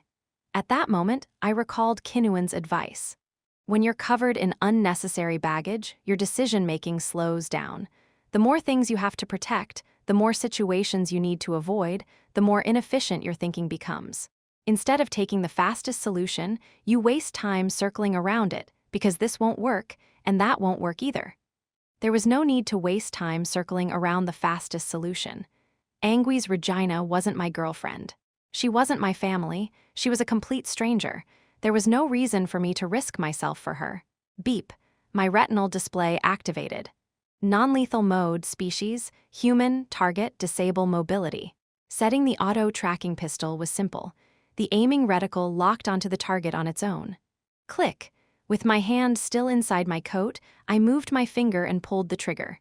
2 gunshots rang out, muffled slightly by the fabric. A burst of red exploded from both of Angui's Regina's knees. Her legs, suddenly robbed of stability, buckled and twisted in unnatural directions. Thud, she collapsed to the ground. Ah, her reaction was delayed. It seemed she had never experienced this kind of violence before. Right now, she probably wasn't even feeling the pain yet. She tried to stand, but foolishly fell back down. As she stared at her dangling, useless knees, her expression gradually crumpled. This wasn't an act, nor was it a mask. It was raw, genuine emotion. Tears welled up in her eyes. You said it yourself earlier, didn't you? That I seemed different from the others who came before. You were right. I'm not like anyone you've met before. I'll never move according to your will. I pulled the auto-tracking pistol out from inside my coat and stepped closer. As my coat swayed, empty casings clinked against the ground. A beat late, Angui's Regina finally screamed. For someone who made a living singing and dancing, her voice was piercingly loud. Chapter 166. I was waiting for Jaffa in the hallway outside the operating room. Looking out the window, I saw a dense crowd gathering outside the building. It was because of the news of Angui's Regina's injury. What the hell is going on here? Oh no, wait. Angui's got shot. Jaffa came running down the stark white hallway. Behind him followed an Equestrian mercenary. She tried to kill herself, so I shot her. I did well, didn't I? I tilted my head to the side. Jaffa staggered as if in shock. Angui's is an idol? An idol? With today's technology, biological regeneration is nothing, and she's got plenty of money. As I spoke, I observed Jaffa. Agitated, he raised his long fingers and pointed at me accusingly. I asked you to find someone. I didn't tell you to injure them. Common sense. If you needed common sense, you should have hired someone else. If you want to track Kinuan, you have to bury common sense in the ground and move forward. Jaffa fidgeted anxiously outside the operating room. If something happens to Angui's, it's just a gunshot wound to the knee. Nothing's going to happen. She'll heal without a scar. Honestly, if you were this worried, you should have assigned her a bodyguard and kept her under surveillance. I snapped irritably. Jaffa narrowed his eyes sharply. I respect Angui's Regina's privacy, at least under the condition that I can contact her once a day. She expected me to come looking for her. Every time you hire an Aki's Victima user, the same thing happens, doesn't it? The idol runs away and the detective tracks her down, almost like she's testing my abilities. Jaffa clamped his mouth shut. I twisted my lips into a smirk, enough to make my cheek twitch. Your circumstances are none of my business. I won't ask why you hired me to track Kinuan anymore. I've had my fill of complicated human affairs back in the Empire. So don't meddle in my work either. Just pay me what we agreed on. If something like this happens again, you will have to use non-violent methods. That's not a request, it's a warning. Jaffa spoke fiercely, adding a few words in Tajaran that sounded like curses. Then let me give you a warning too. I'm not your subordinate. If you keep cutting out all the context when giving me jobs, things like today will keep happening. If Angui's Regina is more than just an important asset to you, if she's truly a precious person, you should have said so from the start. Jaffa simply flicked his tongue out. My words must have hit the mark. I was the one who dragged you back into this world. The least you could do is show some respect. I never asked to be brought back to this shitty world. Luka, you're much more broken than I expected. Either way, here's your payment. I keep my promises, I hope you do the same. Jaffa handed me a data chip. I took the chip and walked past him. Jaffa remained where he was, as if waiting for Angui's Regina's surgery to be completed. Hoyat Luka. Things are noisy outside, so you should leave quietly through the back door. A vehicle has been prepared. Jaffa had already returned to his usual tone. Angui's Regina and Jaffa have some kind of relationship. They're not just an idol and an employer. There was no need to dig into their connection right away. If it was relevant to my work, it would reveal itself naturally. If we spent enough time together, I'd figure it out whether I wanted to or not. For now, my interest was in the data chip, the security chief at the time of Giselle's disappearance. That security chief was still in Border City. Beep. I inserted the data chip into my terminal. A photograph popped up before my eyes, followed by a flood of background information. It was unexpected, yet at the same time, it was someone I had anticipated. The official story was that Angui's Regina had broken her leg from falling down the stairs. Thanks to Jaffa's efforts to silence the matter, the truth was buried. If word had gotten out that a popular idol had been shot, all kinds of wild speculation would have spread. I headed to the slums of Border City. There were no proper roads for vehicles to enter. The only paths were narrow alleys crammed between tightly packed buildings. Even in broad daylight, the streets were littered with vagrants and beggars, sprawled out as if using the ground as their bed. Thud, thud, some were smashing their heads against the walls and the ground. Even with their skulls split open and blood flowing, they repeated the motion over and over. A common behavioral disorder among drug addicts. Curate, carrot. Curer, hearing an unfamiliar sound, I turned my head. In a dark, damp alley with no light, a shadow wavered. Squish, squish. A homeless man wrapped in tattered rags staggered toward me. Thick, sticky bodily fluids oozed excessively from beneath him. As if triggered by this, others who had been lying on the ground started to rise and approach me, one by one. Click. I pulled an auto-tracking pistol from my coat. The moment the sleek, high-tech weapon appeared, those who had been closing and hesitated and stepped back. The deeper I went into the slums, the wider the roads became, and I even spotted open spaces. The streets had a certain liveliness to them, though not in a good way. Gangs overflowing with energy in the worst sense of the word snickered and stole glances at me as I passed. I came to a stop. This is the place. A building was leaking smoke of an undefinable color. The vibrant fumes seeped out from every crack, windows, doorways, even the fractures in the walls. A drug den, one of the worst places in any city. A haven for those who had already booked their one-way ticket to ruin. Next to it was a hospital, though it likely wasn't a place meant for actual treatment. I stepped into the drug den. There wasn't even a door at the entrance. No one ever ran away from this place, so there was no need to close anything off. Checking in? The man at the counter looked me up and down. He wore a complex mechanical filter mask, an essential piece of equipment for working in a place like this. I'm looking for someone. There are no people here, just walking corpses. I stared down the hallway. The doors were packed tightly together, giving me an idea of how cramped the rooms must be. Above, the ventilation system hummed softly. I'll leave quietly once I find them. There won't be any trouble. Instead of handing over a credit chip, I pulled out a small gold ingot. Gold was a recognized physical currency in Border City. The man took the gold and nodded. Step, step. I walked down the hallway at a steady pace. Each door had a small window, allowing a view inside. Every room was identical. A bed, a toilet, and a television broadcasting meaningless programs. The addicts inside sat or lay motionless like corpses. The physiological effects of the drugs seemed to be universal across species. Nearly half the addicts were non-human. Most of them, however, were mammalian aliens, biologically similar to humans. Creak. I ascended to the next floor. The rusted iron stairs groaned unpleasantly under my weight. As I walked down the corridor, I suddenly stopped. Something felt familiar. Taking a step closer, I peered inside to confirm. I recognized the silhouette. Clunk. I pushed the door open. A man sat hunched over on the bed. He was large and his limbs were cybernetic. SRRK. Sensing my presence, he instinctively lifted his head.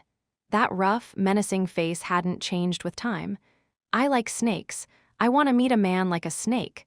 Once snakes coil together, they don't come apart easily. Angui's Regina's song flowed from an old television. The screen was blurry and the static was severe. DRRRK. I dragged a chair over and sat down in front of the man. Gabriel, I called his name. The one who had guarded Giselle Castoria until the very end was Gabriel. He had also been the head of Security Team 4 at G&G Cybernetics. For a gang member from the lower sectors, you really climbed up the ranks, Gabriel. Gabriel's eyes were vacant. He couldn't come to his senses easily. It's me, Luka Castoria. Do you remember me? A brief flicker of light passed through his otherwise dazed pupils. I waited patiently for Gabriel's reaction. Luka, Gabriel looked at me. His hair and beard had grown long like a savage's. Among the tangled mess of filth, nameless parasites crawled about. Let's get out of here first. Good boy. Gabriel was in a severely weakened state. I reached out to lift him up. As I exerted force through my prosthetic hand, a faint vibration ran through it. Leave me be, I don't deserve to live. I'm a co-coward. No. A wretch. That's for me to decide after I hear your story. You're just a hallucination, my conscience, taking your form. Drool dripped from Gabriel's mouth. I'm real. Drink some water and get a grip. Do you have any stimulants? I stood up and rummaged through the room. Lies, you came down from heaven to save me, didn't you? Heh. Would I be in heaven? No, I'd be at the very bottom of hell. I was about to say that, but I stopped. A strange, cracking noise had come from Gabriel's mouth. Crunch. Gabriel's body suddenly convulsed. His complexion turned deathly pale. Hey, you! I grabbed his jaw and forced it open. A shattered capsule tumbled out of his mouth. Just from its purple hue, I could tell it was a dangerous substance. Damn it! I shoved my fingers down Gabriel's throat to induce vomiting. Gah. Cough. Gabriel doubled over, retching up a watery mix of bile and diluted drugs. But the drug had absorbed too quickly. His pulse and heartbeat were growing weaker by the second. What annoyed me even more was the faint smile of contentment on his face. You dumb bastard, if you survive this, you're fucking dead to me.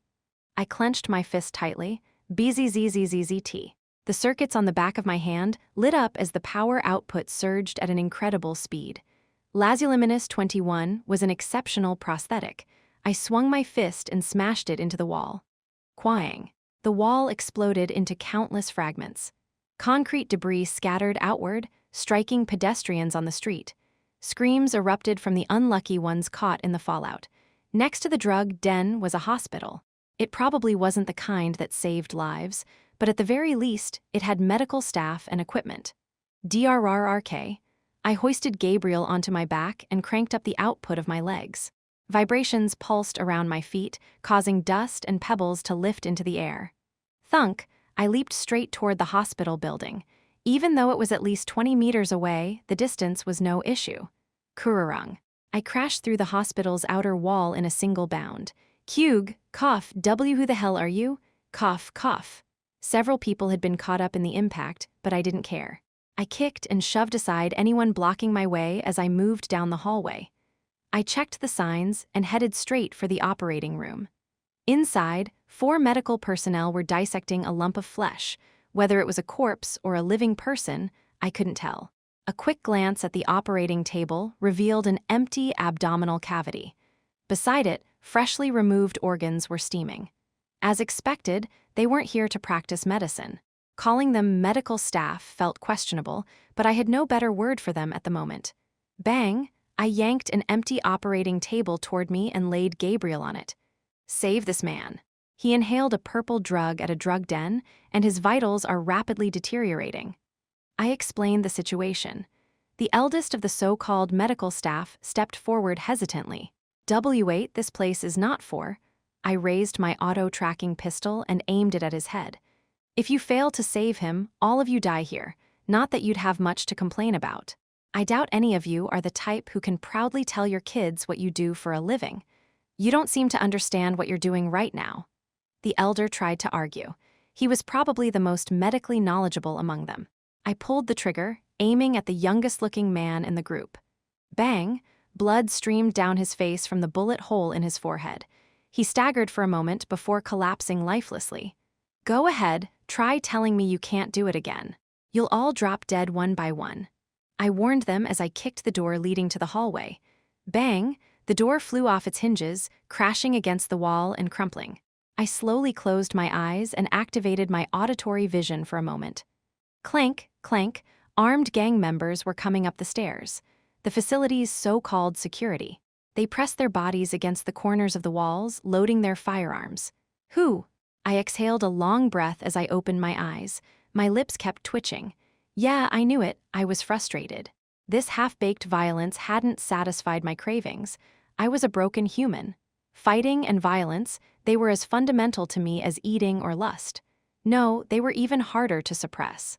My mind couldn't withstand peace. I had held back for long enough.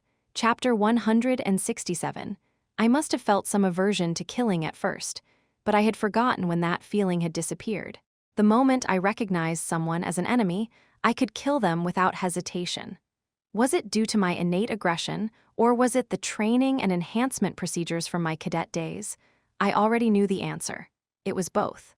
The past was just the past. It didn't matter what kind of person I used to be. Right now, I was a combat machine, a human optimized for battle.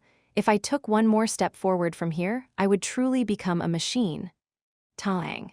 The moment I pulled the trigger, a gang member who had just reached the top of the stairs collapsed. As long as I roughly aimed for the head, the bullet would fly straight between the eyes. The auto-tracking pistol was incredibly convenient. I didn't have to worry about aiming. I could focus entirely on evasion and movement. More than anything, it was the perfect weapon for me, someone who wanted to reduce the load on my brain. Thinking about it, not replacing my eyes was a wise decision. Cybernetic implants, no matter the body part, increased the load on the brain's nervous system, and high-performance cybernetic eyes were particularly demanding. But biological eyes had their own drawbacks. Their performance was inferior. Right now, I was missing a lot of visual information, so much that even the retinal display couldn't fully compensate for it. The gang members rushed into the corridor, recklessly pulling their triggers. A barrage of suppressive fire poured down the hallway. Tujujudu, I hid behind the corner of a wall, waiting for the hail of bullets to subside. Without cybernetic eyes, I couldn't immediately identify their firearms, ammunition types, or even the manufacturers. Basic specs that I would have registered instantly in the past.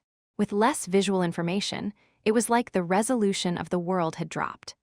If I wanted to observe fine details, I had to focus as if enlarging and enhancing a blurry image. Everything has pros and cons.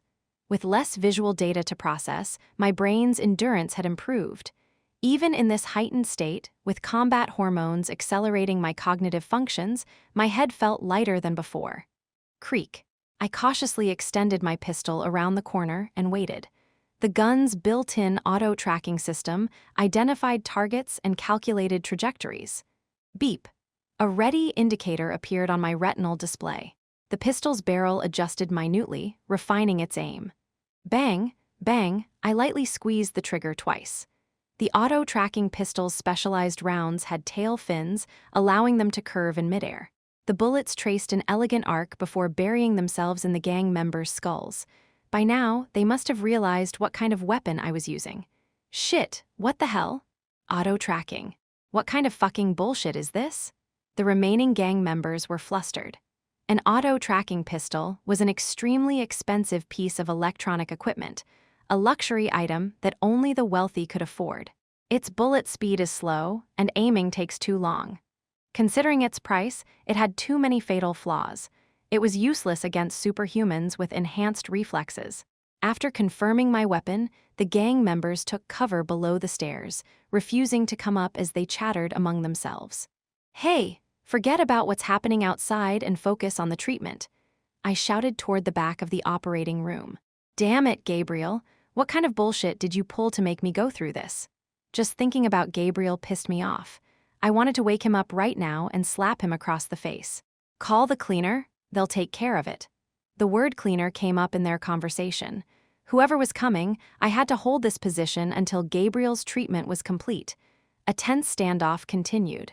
The 3 remaining gang members didn't run. No choice then.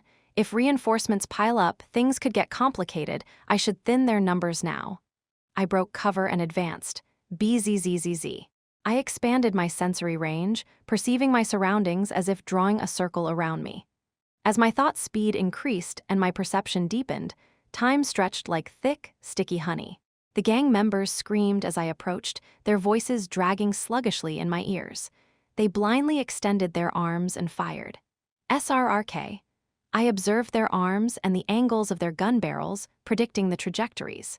As long as I didn't place myself along those lines, I didn't have to worry about getting shot. Step, step. I tilted my head. The bullets whizzed past my ear and embedded themselves in the wall. I continued descending the stairs, and the gang members kept pulling their triggers. Their bullets kept missing, slamming into the walls instead. He dodged. It had been a while since I heard such raw shock. Their ordinary reaction actually felt refreshing. Creak. I strolled up to the nearest gang member and slammed the butt of my pistol into his jaw. His jawbone shattered, and his broken front teeth scattered onto the floor. One down. Why, you bastard? Another gang member, standing beside him, bravely aimed his gun at my temple. I extended my foot slightly, striking his hand and gun upward. Crunch! His fingers shattered like brittle twigs at the touch of my foot. Before he could even scream, I reached out and grabbed a fistful of his hair. Crash! I drove his face into the wall. 2 down, only 1 left. The last remaining gang member threw down his weapon and bolted toward the window in an attempt to escape. Creak! I raised my auto-tracking pistol and aimed at him. A simple pull of the trigger would put a hole in the back of his head.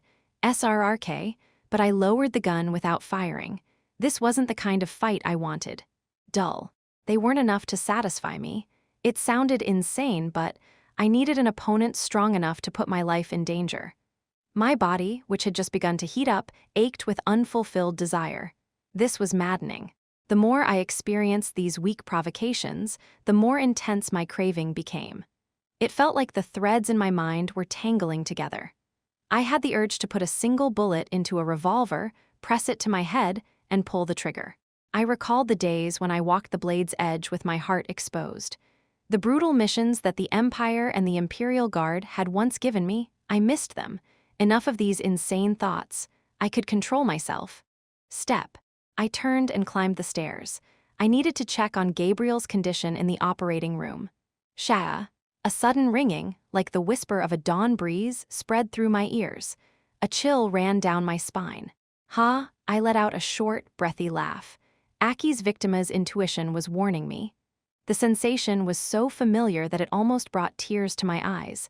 I didn't know exactly why, but I was in danger. Something was hunting me. Analysis and understanding could come later. Right now, I had to trust my instincts. In a battle where even time was sharpened to a razor's edge, reason and logic always arrived a step too late. Crash. The stairs beneath me crumbled, and a rough, powerful hand shot out from below. A pair of wild, yellow eyes stared up at me. Tap!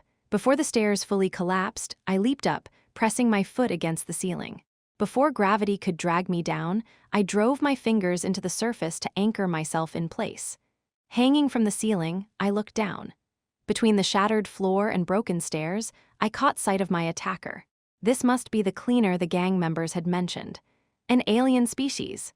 A strange extraterrestrial creature stood there. Its muscular arms were covered in coarse fur, and its sharp claws curved like deadly scythes. This alien had smashed through concrete with its bare hands. Its body resembled a feline predator from the carnivora order. A savage hunter's gaze locked onto me. It was massive, at least 4 times my volume. Beneath its thick fur, its entire body was rippling with raw muscle. The minimal combat suit covering only its vital areas made it look even more barbaric. A crawler. I muttered the name of the feline alien species. Like the Equation, it was a warrior race. If the Equation was cold steel, then the crawler was like scorching rock. Grrr. A low growl from the crawler reached my ears. The raw, animalistic stench of its wild nature sharpened my senses. I was human. Since ancient times, humanity had feared beasts of prey. This was instinct. Regardless of strength or weakness, I felt my body momentarily freeze. Interesting, I was probably smiling. My fingers twitched, a gun or a blade. Which should I choose? No, forget it. Crack. I clenched my fist and dropped down toward the crawler. The fight was brutal. I intercepted its attacks with my arms and legs while countering in return. Honestly, it was exhilarating. Every time a jarring impact resonated through my bones, the world seemed to light up. I felt truly alive. But perhaps choosing not to use a weapon had been arrogance on my part. The crawler endured the full force of my prosthetic arm and leg, limbs powerful enough to shatter concrete, with nothing but its bare body. It seemed to be a particularly strong specimen, even among crawlers. But I wasn't just any strong human. I was an elite soldier from the Akresha Empire, one of the ruling nations of planet Novus. No matter how skilled a mere back-alley cleaner was, at the end of the day, they were just a gang member. Creak, creak. I rolled my shoulders and rubbed the back of my neck. The vibrations from pushing my prosthetic arm to its limit left my muscles aching and sore. My bones felt like they were groaning. That was pretty fun. I nodded as I spoke. Whether the crawler understood me was another matter. It sat slumped against a cracked wall. Despite its massive size, its labored breathing was weak and frail. Every time my fists and kicks had landed, its bones had fractured and its muscles had torn, but it had continued fighting relentlessly. Only after suffering injuries so severe that it could no longer move did the crawler finally stop. Its resilience was incredible. If it had been any other species, it would have died long ago. Its durability is insane. I ran a hand over my side. The crawler had only grazed me with its claws, yet my coat and clothes had been shredded, and my flesh was deeply lacerated. When I pressed my fingers into the wound, I could feel the warmth of my own exposed organs. I climbed the stairs to the operating room where Gabriel and the medical staff were. How are you? Still alive? One of the medical staff stared at me with wide eyes. The crawler's roar had been deafening. Everyone in this building had likely heard our battle. How is he? I rummaged through the medicine cabinet as I spoke. A dispenser filled with liquid bandage caught my eye. Shaak, I pressed the nozzle lightly against my side wound and injected the liquid bandage. The white substance spread over the internal and external wounds, hardening as it sealed them. He seems to have made it past the critical stage, but this is only symptomatic treatment, so we can't be sure how his condition will progress. He should be taken to a better-equipped hospital for a thorough examination. The medic spouted the obvious. His legs were trembling violently with fear. I tossed the empty dispenser aside and steadied my breathing. The savage impulse I had felt from fighting the crawler had mostly subsided. I stood beside Gabriel, who was lying on the table. I could feel that his condition had stabilized. His complexion had improved significantly, a soft flush returning to his face. Around the operating table, syringes and a defibrillator lay scattered on the floor. "Hey, wake up. I don't feel like carrying you for miles. You'll start attracting flies." I reached out and lightly smacked Gabriel's cheek. His eyebrows didn't even twitch. "Herc. He-ick," the medic let out a shriek and scrambled into a corner, not because of me. "Grrrrrr." I turned my gaze toward the door. The crawler, whom I had left half dead, was standing there. It could barely stay upright, using the wall for support, but it was still shockingly resilient. "What? You want to go another round?" I narrowed my eyes and spoke. The crawler shook its head. "Krrrk." It gestured toward the hallway, as if telling me to follow. It seemed to be offering me a place to hide. My intuition told me I was right. "I'm bringing my friend with me." I jerked my chin toward Gabriel. "Krrrk." The crawler stepped forward and hoisted Gabriel onto its back. If I had carried him, his legs would have dragged on the ground.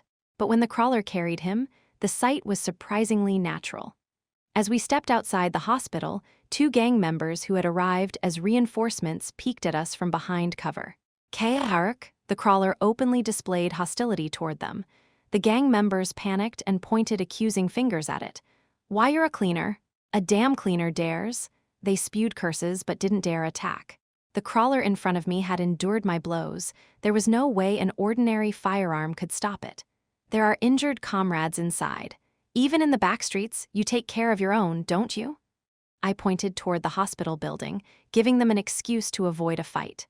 The 2 gang members hesitated before reluctantly sneaking inside. Chapter 168. There are hierarchies everywhere in the world. Even within a nation, there are class differences. Within the same class, wealth disparity is evident. The slums are no exception. Even in a slum, there would be people flaunting their wealth, draped in expensive gemstone jewelry. And then, there are the untouchables who can fight until their bodies are broken, yet never escape the garbage heap. "Is this your home?" I spoke while looking at a hill formed by piled-up industrial waste and trash. Beside it stood a house pieced together from scrap metal and iron sheets. "Krrk." Even though the crawler couldn't speak human language, it seemed to understand me. "Creak." The crawler led me inside. The door, patched with rusted iron sheets, groaned as it opened. I found it a bit strange. A creature with this level of combat power lives in a place like this? This was the Bellato Federation, a place where all sorts of alien species coexisted. Unlike the Empire, it did not strip aliens of their rights. Yet this crawler, despite its strength, lived under harsh conditions. Even among gang members, it wasn't treated well. I sensed movement from inside the crawler's home. The door opened and someone stepped out. "Father, did you get into another fight again?" Who are you?" The words were fluent in human language, but the child who spoke them was not human. A young crawler. The little crawler saw me and immediately hid behind the wall. It was quick. Thud. The crawler placed Gabriel on the bed and then collapsed onto a tattered sofa. Nod. It gestured toward the refrigerator. The child let out a sigh before grabbing a beer and bringing it over. "You're looking for alcohol even after getting injured like that?" The child grumbled. The crawler snatched the beer bottle and chugged it down. Burrup, it let out a loud belch. "Kaha, ki, dodo." The crawler muttered something to its child while pointing at me. It seemed to be speaking its own language. "Translate, kid," I said as I took a seat. "Are you rich?" the kid asked. "I'm not rich, but I work for someone who is." The child's expression brightened slightly. Seeing that expression while its father was half dead didn't sit well with me. A conversation took place between the crawler and the child. The strange thing was that the child didn't speak the crawler's language. "Father is asking if you can take me in. He wants you to get me out of the slums." I don't quite understand. With that level of skill, you could work as a mercenary or a bodyguard. More than that, if they were honest, they could just do labor. But most crawlers are trash. They don't take on proper jobs. Instead, they prefer to fight and steal. They're dull-witted, lazy, and narrow-minded. The kid spoke about his own species with a tone of disdain. Interesting. Beyond my immediate business here, my curiosity about the crawler and the kid deepened. Our conversation continued with the crawler speaking and the kid translating. My father has judged you to be a wealthy man with resources, and he believes you are an honorable person who knows how to respect warriors. That was partly true, and partly false. So, the crawler threw the beer bottle against the wall. The bottle shattered on impact. KRRT, the crawler pressed down on the kid's head, forcing him to bow along with him. A plea made while throwing away his pride. Even though our meeting had been brief, I could tell what kind of person he was. If it had been about his own survival, he would never have bowed his head, even if it meant death. But for his child, he was willing to. I didn't know his full story, but the crawler before me must have been an exceptional warrior, even among his kind. Someone with great pride and a sense of honor fitting his abilities. There had to be a reason why such a man had fallen to the level of a mere cleaner in the slums. Damn it, I frowned. Seeing the crawler with his head bowed reminded me of Hamila's. It felt as if someone was poking at the vulnerable flesh of my emotions. I had too much on my plate. Once things settled down, I needed to take Gabriel to a proper hospital for treatment and figure out what had happened. I couldn't afford to waste time on sentimentality. You provided me with a hideout, so I'll at least listen to your story. Only then did the crawler smile. The kid opened the door to his room, motioning for me to follow. My father's name is Rigor. He has no tribe, he was exiled. My name is Boyan. I glanced into the kid's room. It was shabby and messy, but this was the room of a scholar. The walls were lined with books, though I had no idea where he had gotten them. Next to an old, broken-down computer, data chips were neatly organized by subject. It was clear that he was naturally meticulous. On the desk, an open notebook lay in disarray, as if he had just been studying a moment ago. Do you understand what this room means? The kid, Boyan, gave a bitter smile as he spoke. I didn't know much about the crawler species, but I did know they were a fierce warrior race, one that had little to do with academics. A species' standard traits don't always apply absolutely to each individual. Intelligent species tend to have significant individual differences. However, it's rare for an individual's temperament to completely deviate from their racial norms. Even if someone is born with such an anomaly, society and life usually erode or suppress it over time. Occasionally, an individual is born with a distinct personality, separated from the norm. But in most cases, their environment and society press down on them until they conform. However, among those rare outliers, there are a few who refuse to be crushed. They either struggle against their surroundings and die in despair, or they reshape their environment and society to fit themselves instead. Anomalous, uncomfortable individuals, ones that others and society struggle to accept, we call them irregulars. They are the seeds of chaos and the harbingers of change. I replayed Boyan's words and actions in my mind. He didn't speak the crawler language. He despised and loathed his own race. Even his feelings toward his father were a tangled mess of love and resentment. It wasn't hard to see why Rigor and Boyan had ended up here. Your own kind must have turned against you, tried to kill you, so your father took you and hid in Border City. Boyan's eyes widened in shock. How did you? It's nothing to be surprised about. You'll get used to it. No, never mind, just keep talking. I bit my lower lip mid-sentence. Why was I already deciding to take him in? Damn it, what an idiot move. Our species is dying out on planet Novus. We have to compete with other races that have highly developed social structures, yet we still choose our leaders based on who fights the best. Winning a mere battle gives someone the right to make decisions that determine the survival of the entire group. It's not just barbaric, it's primitive. We fight, and fight, only to die. We're used like fools. We don't know what politics or diplomacy are, and we don't even try to understand them. Boyan's voice shook with anger. Tears welled up in his eyes. Even his father, Rigor, probably didn't understand him. Rigor was the very embodiment of everything Boyan despised about their race. I said that leaders shouldn't be chosen based on who hunts and fights best, but on who can foresee the future and make wise decisions. And for that, they all tried to kill me, saying I had insulted a warrior's honor. Those idiots don't even know what's right or wrong. You were just young. It was a statement lacking wisdom and insight. Ignoring long-standing traditions, of course, they tried to kill you for it. I spoke indifferently, but inside I felt a stir. More than anyone, I understood Boyan. Hemila's kept coming to mind. During our first meeting, he had given me some advice. Being better than others is fine, but you must never be different, not if you want to live long. The young, too young, often dismiss the wisdom of those who came before them. Only with time do they come to understand its meaning. What do you plan to do once you leave here? I'll study and become an official in the Federation. The moment I heard that, a smirk escaped me, along with a short laugh. Ridiculous, Boyan bristled. A low growl, unique to the crawlers, slipped between his lips. Someday, this kid would grow into a monster capable of tearing apart humans with ease. If you're going for it, aim for something bigger.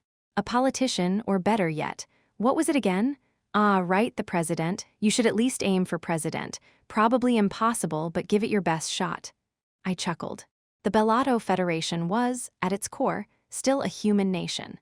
No matter how much it preached freedom and diversity, it would never hand the reins of power to a non-human race. A different species, especially one as unpalatable as a crawler, will never make it to a high-ranking position, let alone a leader. Boyan would surely face reality head-on.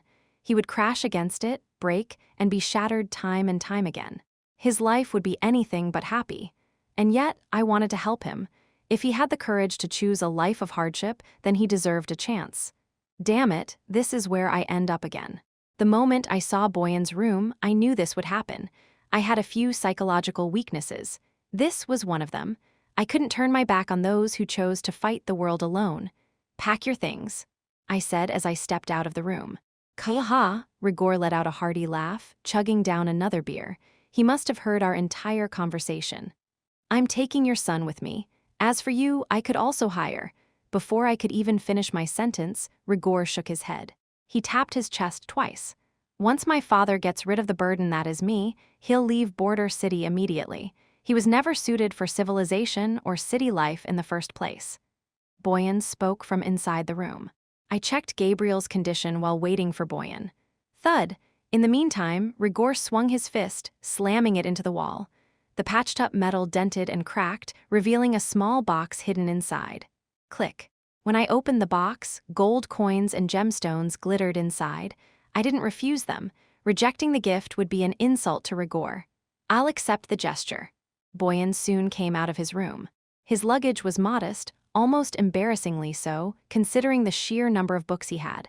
I've read them so many times that I've practically memorized them. Noticing my gaze, Boyan explained. He was sharp. Cat Toha. Rui, Rigor said as he hoisted Gabriel onto his back. He's saying he'll guide us out of the slums. If he's with us, no one will dare to cause trouble. He's ridiculously tough. His bones should have been shattered. At my remark, Rigor let out an even louder laugh. My father is exceptionally strong, even among crawlers. If not for me, he could have challenged for the position of chieftain. But my existence was an obstacle. Before Boyan could finish, Rigor shot him a glare. Boyan immediately shut his mouth. Complicated. Their relationship was tangled with both love and resentment. Whatever conflicts they had faced, I had no way of knowing. Rigor is a textbook crawler. If Boyan weren't his son, he would have torn him apart long ago. He had likely resorted to violence more than once. In the end, Rigor couldn't change his son's nature and gave up. He chose to accept him as he was. I couldn't even begin to imagine how difficult it must have been for him to come to terms with his son's differences. Just as Rigor had predicted, we didn't encounter any trouble as we moved through the slums. Even after leaving, Rigor carried Gabriel for quite a distance. People are deliberately avoiding him. No one wanted to be involved with a crawler, and there was a reason for that. Even among warrior races, the way people looked at crawlers was completely different from how they viewed equestrians. It's probably because most crawlers are impulsive and reckless. Crawlers resorted to violence over the smallest things, constantly causing trouble. Unlike the equestrians, whose violence operated within a strict set of principles, crawlers had no such restraint. Rigor carried Gabriel all the way to a top-tier hospital. The moment I paid the hospital fee, a swarm of medical staff in pristine uniforms rushed out, pushing a mobile bed as they took Gabriel inside. "You should get treated too." I spoke to Rigor's back. He was about to leave without even considering medical care for himself. "Keta." Rigor turned back and spoke to me. I didn't understand the crawler language, but I could tell that what he said meant thank you. "You might never see your father again," I said as I gave Boyan a light push forward. Rigor took a deep breath and looked at his son. Neither of them spoke, neither in human language nor in the crawler tongue. They just stood there awkwardly, staring at each other. Boyan was the first to break the silence. "Finally, you've managed to push me off onto someone else, so now you must feel relief. Ouch." I quickly raised my hand and smacked the back of his head. "I grew up an orphan without a family. So listen carefully, Boyan. I don't believe that family owes you anything just because they're family. You should be grateful, not to your father, but to Rigor. The only reason you're still alive is because of his efforts." Boyan seemed to think for a moment. Then, for the first time, he spoke in the crawler language. I didn't understand most of it, but I recognized one word. "Keta," he bowed his head as he spoke. "So Keta really does mean thank you." Rigor waved his hand as he disappeared into the distance. Despite his severe injuries, his steps were light. He truly seemed relieved. He must have been struggling all this time, torn by the fact that his life had been derailed because of his son. "He wasn't a good father. He hit me a lot, so much that I can barely see out of my left eye," Boyan murmured. "But he never ran away from you." I didn't say it aloud. That would have been arrogant of me. Their emotions were something I had no right to define. Still, I think I'll miss him sometimes. Thick tears began to roll down Boyan's cheeks. Chapter 169. It will take 3 to 4 days for the drug to completely leave his system. We're administering the antidote continuously, but Gabriel's attending physician explained to me. He was dressed as neatly as his expensive medical fees warranted, pointing at the monitor and chart. "There's nothing to fully recover. As long as he can talk, that's enough. That will take 3 to 4 days." "I see." I accepted it without argument. No matter how much I questioned the expert's opinion, it wouldn't speed up Gabriel's recovery. Even back in that drug den, Gabriel's mind was already clouded. He wasn't in any state to have a conversation. There was no point in rushing. And I wasn't the sentimental type to stay by Gabriel's side until he woke up. Leaving the hospital, I returned to Jaffa Corporation's headquarters. By my side was the young crawler Boyan. Seeing the scale of Jaffa Corporation, Boyan looked up at the building, seemingly overwhelmed by its size. Am I going to be staying with you from now on, Luka?" "Me? With you? Don't make me laugh. There should be at least one spare room in this building. As long as you have a roof over your head and food to eat, my job is done. Whether you study or do anything else, that's on you." I hadn't brought Boyan along with any particular plan in mind. Taking care of myself was already hard enough. This was an unnecessary burden. But if he had stayed in the slums with Rigor, he wouldn't have ended up well. Rigor knew that too, which was why he had entrusted Boyan to me without hesitation. He understood that he wouldn't survive long in Border City. He was a straightforward man, too stubborn to be cunning. No matter how well you fight, violence alone won't keep you alive. To survive, you need both strength and strategy. The strongest people I had seen were always like that. They were all exceptional warriors, honed in both intellect and combat. Lost in thought, I made my way to Jaffa's office. Around his desk, holograms hovered like thick clouds. He was busy working. "Ho, just wait a moment." Jaffa glanced at me and Boyan. His gaze lingered briefly on Boyan before his slit pupils narrowed slightly. "If you want to eat, don't hesitate." I spoke to Boyan, who was eyeing the venom-flavored candy. After hesitating, he unwrapped one and popped it into his mouth. It tastes strange and fascinating, and my tongue feels slightly tingly. Seemed like an unusual flavor. I sat on the sofa and waited for Jaffa to finish his work. Soon, he gestured, making the holograms vanish all at once. "Luka, you really went all out," Jaffa remarked in a scolding tone.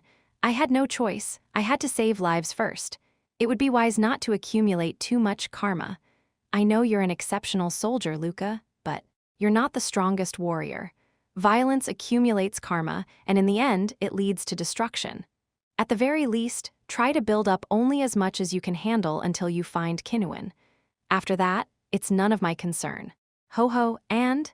Jaffa turned his gaze to Boyan, silently demanding an explanation. I hesitated for a moment before nudging Boyan's shoulder with my elbow. Explain your situation yourself, Boyan. Use that sharp tongue of yours to convince a sponsor. If Jaffa doesn't help you, it'll be hard to get an education. The only thing I can teach you is how to fight. Startled, Boyan swallowed the candy he had been holding in his mouth. After hesitating, he finally spoke. He stammered at first, but soon he became fluent in recounting his story. Jaffa, seemingly intrigued, watched him closely. That's all, Boyan finished. For the first time, I heard the full story instead of just making guesses. Rigor and Boyan had been hunted by warriors sent by their tribe. To protect Boyan, Rigor killed several of his own people and fled to hide in Border City. It seemed they had gone through an even rougher journey to get here than I had imagined. This might sound a bit racist, but is he really a crawler? He's not wearing a mask, if that's what you're wondering. I pinched Boyan's cheek and tugged. He let out a short whimper. You've managed to survive well until now. You must have endured because your father was an outstanding warrior. And you said you want to become a bureaucrat for the Federation? Boyan nodded. Jaffa flicked his forked tongue out and smiled. I already knew the outcome. Jaffa would take Boyan in without hesitation, not because he was some kind of saint. Gabriel Boyan? There were already 2 people in Border City who relied on my support. The more responsibilities I had, the more ties I formed, making it harder to leave abruptly or betray anyone. That's how a community was built. Sponsoring one student was nothing for Jaffa's wealth, but putting me in his debt, that was another matter. A small investment to put me in his debt, Jaffa is getting a bargain out of this. Even though he had already made up his mind, he deliberately took his time, acting as if he were carefully weighing his decision. Every gesture screamed businessman. Luka, I never expected you to help a complete stranger. Quite an unexpected side of you. Did you think I was some heartless psycho? I do feel pity, you know? And yet, the same man who feels pity once had Angui's Regina on her knees. Well, whatever. I'll go ahead and register Boyan in Jaffa Corporation's scholarship program. Jaffa grumbled as he opened a hologram. The ceiling of the office parted and a drone descended. Whir! The drone scanned Boyan with a grid-patterned laser. Clunk! Before long, an employee from Jaffa Corporation arrived to take Boyan away. Boyan glanced at me with a slightly uneasy expression before following the staff member out. Now, only Jaffa and I remained in the office. Do you still have something to say? Jaffa, still seated, tapped his nails together with a faint clicking sound. I stood up from my seat. Just so we're clear, if Boyan or Gabriel ever becomes a burden to me, I won't hesitate to abandon them. And if you ever try to use their safety as leverage to get something out of me, well, that would be the karma that ends your life. When asking someone to look after an acquaintance, it's called a request, not a threat. What I just said was a request. When I threaten someone, I start by breaking a limb first. Imperial-style requests are quite intense. I'll keep that in mind. I had time to spare while waiting for Gabriel to recover. In the meantime, I looked into his background. His records weren't particularly classified, so it wasn't difficult. Giselle went missing 7 years ago. At the time, Gabriel was in charge of her security. Gabriel failed to protect Giselle. Afterward, instead of returning to Akbaran, he remained in Border City. Here, he led a wrecked life. For some reason, it was as if he had completely given up on himself, indulging in pleasure until he finally ended up in one of the lowest pits, a drug den. I knew Gabriel. He had the perfect personality for a lowlife. Impulsive, impatient, reckless, always chasing immediate gratification. But he wasn't the type to fall this far. He had a sense of duty toward his work and relationships. He had his own moral standards, his own lines he wouldn't cross. That's why I don't dislike Gabriel. If anything, I actually like the guy. It seemed that Gabriel had actually left his gang life behind and was living a decent life. G&G Cybernetics had even sent him to a professional security company for specialized training. He already had the instincts for combat and the ability to handle work, so if he had the will, he would have been well suited for it. The turning point that shattered Gabriel's steady life was Giselle's disappearance. Guilt. That was the emotion that led to his downfall, a guilt so heavy it crushed him. The guilt of failing to protect Giselle. There were probably multiple reasons behind that guilt.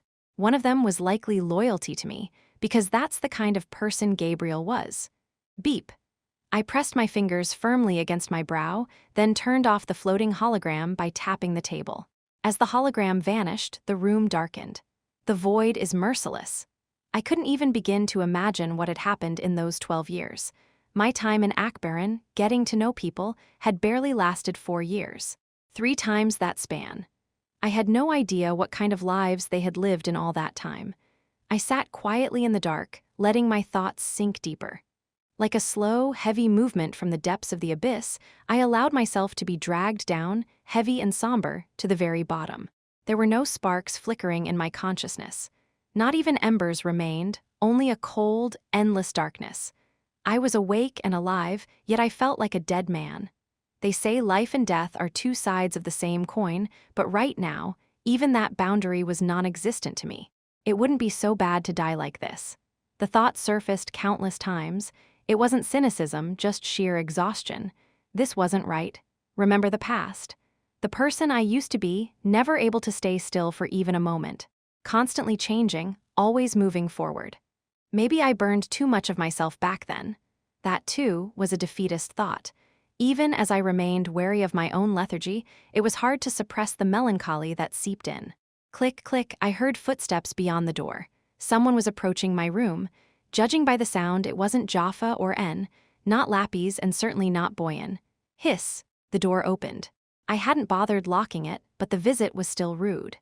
Then again, I had done my fair share of inconsiderate things, so I wasn't in a position to complain about manners. You seem to have recovered already. Border City's medical technology must be something else, or maybe you just threw a pile of money at the problem. I spoke while leaning back against the sofa. The visitor was Anguis Regina. She was wearing a thick coat with her hat pulled low over her face. Creak. Anguis Regina didn't respond. Instead, she raised a pistol and aimed it at my leg. My legs are prosthetics. If you want revenge, don't bother with them. Shoot me in the body or the head instead. No need to hesitate. There's always interest on payback. I pointed alternately at my heart and forehead as I spoke. Anguis Regina bit her lower lip. Her fingers trembled slightly. She's never shot anyone before. It was probably her first time being shot, too. There was no need to tense up or focus. Anguis Regina wouldn't pull the trigger. She wanted something from me. She must be connected to Kinnuan somehow. That's why she had tested me as soon as the new detective arrived. She wanted to see if I was truly capable of tracking Kinnuan. There's no such thing as certainty in this world. Are you so sure I won't shoot you? If my judgment is wrong, then I die. Anguis Regina, have you ever staked your life on a fight? In battle, a mistake in judgment means death. Perfect predictions don't exist. Entrusting your life to uncertain decisions is just part of everyday life. This isn't a combat situation. Life is a struggle at every moment, so either shoot or get lost. I have no interest in you. Go dance and sing somewhere, that's your job, isn't it? Anguis Regina lowered the pistol and tucked it back into her coat. See, you can't do it. I swallowed the words before they left my mouth. There was no point in provoking her. Whether her intentions were good or bad, I had no desire to get further entangled with her. Do you even know what time it is? Of course, 14:21. I answered without looking at a clock. It's daytime. Living in darkness in broad daylight isn't good for your mental health. Anguis Regina closed the door behind her and walked over to the window. Swish. Without asking, she yanked the curtains wide open. The sudden flood of light made my eyes sting. Then, she adjusted the room's lighting. With the combination of natural and artificial light properly balanced, the room's atmosphere transformed. I had never realized my room could look this nice. Jaffa had given me a damn good one. I told you to shoot or get out. I didn't invite you in. I spoke irritably. I have no reason to follow your orders. Don't like what I'm doing. Then shoot me like last time. Anguis Regina sat down on the sofa across from me. Leaning her elbow on the armrest, she rested her chin on her hand. You think I can't do it? You wouldn't want Jaffa to cut off his support, would you? Do you think he'll let it slide twice? What, are you Jaffa's lover or something? Cross-species relationships. Is that what you meant when you said you liked snake-like men? Even at my insult, Angui's Regina just scoffed. That's hilarious. Later, take a moment to reflect on just how stupid that sounded. She opened the cabinet beside the sofa and pulled out a bottle of alcohol. I hadn't even realized there was liquor in there. She seemed quite familiar with this room. You used to live here. Not just here, I also stayed in the room you wrecked. I've slept with every detective that's come through so far. I glanced at the bottle she placed on the table. Another product from Jaffa Corporation. Inside the bottle, a whole snake was submerged in the alcohol. The label depicted a snake rearing up on its tail, its skin covered in raised veins. I didn't need to read the text to know what it symbolized. It's snake wine, supposedly good for stamina. I don't know what they put in it, but from experience, it seems to work. Angui's Regina held up 2 glasses in one hand, shaking them slightly. A sultry, insincere smile curved on her lips. She was a difficult woman. Like a snake, she looked ready to coil around me. A crisis of chastity had arrived, suddenly and without warning. Unfortunately. I like men? That's the funniest joke I've heard all year. Angui's Regina's smirk deepened. Chapter 170. In broad daylight, Angui's Regina and I drank. Now, several hours had passed since night had fallen. I hadn't refused to drink with her. Even looking back on my actions, I had no particular reason for it. I just wanted to do something, whether it was drinking or talking with Angui's Regina. Thinking about it this way, maybe there was a reason. External stimulation helped me forget the festering rot and stench inside me. That's why broken people sought endless pleasure and stimulation. Gabriel must have felt the same. Just like other defeated souls who had given up, but I didn't want to be a loser. Huff ha, why don't you get drunk? Angui's Regina exhaled a sweet breath as she spoke. A complex scent drifted from her, a mix of perfume, her natural scent, and alcohol. I handle alcohol well. I answered briefly and set my glass down. In truth, my insides were already on the verge of revolting. My head could hold out, but my stomach couldn't handle the strong liquor. If I relaxed even a little, I'd end up spewing vomit like a fountain. Angui's Regina twisted and swayed her whole body, yet stubbornly kept drinking. Empty bottles rolled around at her feet. The first, to give up, grants a wish, right? We even wrote a contract. I pointed at the piece of paper beside us. The messy handwriting was something to behold. Bath. Room. Angui's Regina got up. I didn't help her. Instead, I simply watched. Unable to stand on her own, she leaned against the wall as she moved. Clatter. I spun my empty glass on the table, rolling it between my fingers. Angui's Regina wasn't much different from that glass, staggering, yet managing not to fall. It felt like watching a precarious acrobatics performance. Thud. She finally made it into the bathroom. I kept my gaze fixed in that direction. Crash. At last, the sound of her collapsing rang out. I rose from my seat and pushed open the half-closed bathroom door. The tip of Angui's Regina's foot was touching it. Her skirt had flipped up, leaving the skin of her legs exposed. The wound healed well. I looked at her bare legs. The skin on her regenerated knee was paler and smoother than the surrounding area. The fresh flesh had a reddish hue, almost pinkish in appearance. Hey! I nudged Angui's Regina with my foot.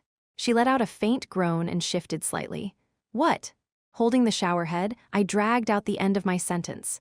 At that moment, Angui's Regina flinched. Enough with the act. The moment I turned on the shower, ice-cold water gushed out. Shea, like watering a vegetable garden, I evenly sprayed the stream over Angui's Regina, drenching her. She let out a startled scream and sprang up. Her soaked hair hung limp. Are you insane? What if I had a heart attack? PFFFT? Stop. Angui's Regina widened her gleaming pupils in shock. I lifted the shower head toward her face, letting the stream pelt her. This must be what waterboarding feels like. Enjoying the novel experience, I turned off the water. Don't worry about a heart attack. I'd break your ribs if I had to, just to keep you alive. Your acting was sloppy, but it was amusing, Angui's Regina. I really was drunk. So, are you going to keep it up? If I did, I'd just be hurting myself. Good, that means I win. You remember the agreement, right? Grinning, I walked toward the living room. Angui's Regina casually stripped off her wet clothes and followed me stark naked. Glancing at her, I frowned. If I stay in wet clothes, I'll catch a cold. My job requires me to stay in top condition. Unless you're going to be a gentleman and lend me something to wear.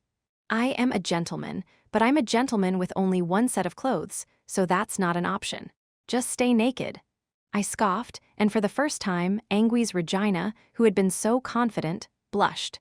She grumbled curses at me before hastily wrapping a blanket around herself. You are seriously insufferable. That's my specialty, pissing off people who think they're the most important person in the world. I sat on the couch and downed the rest of the liquor in my glass. This isn't fun anymore. I'll be going now.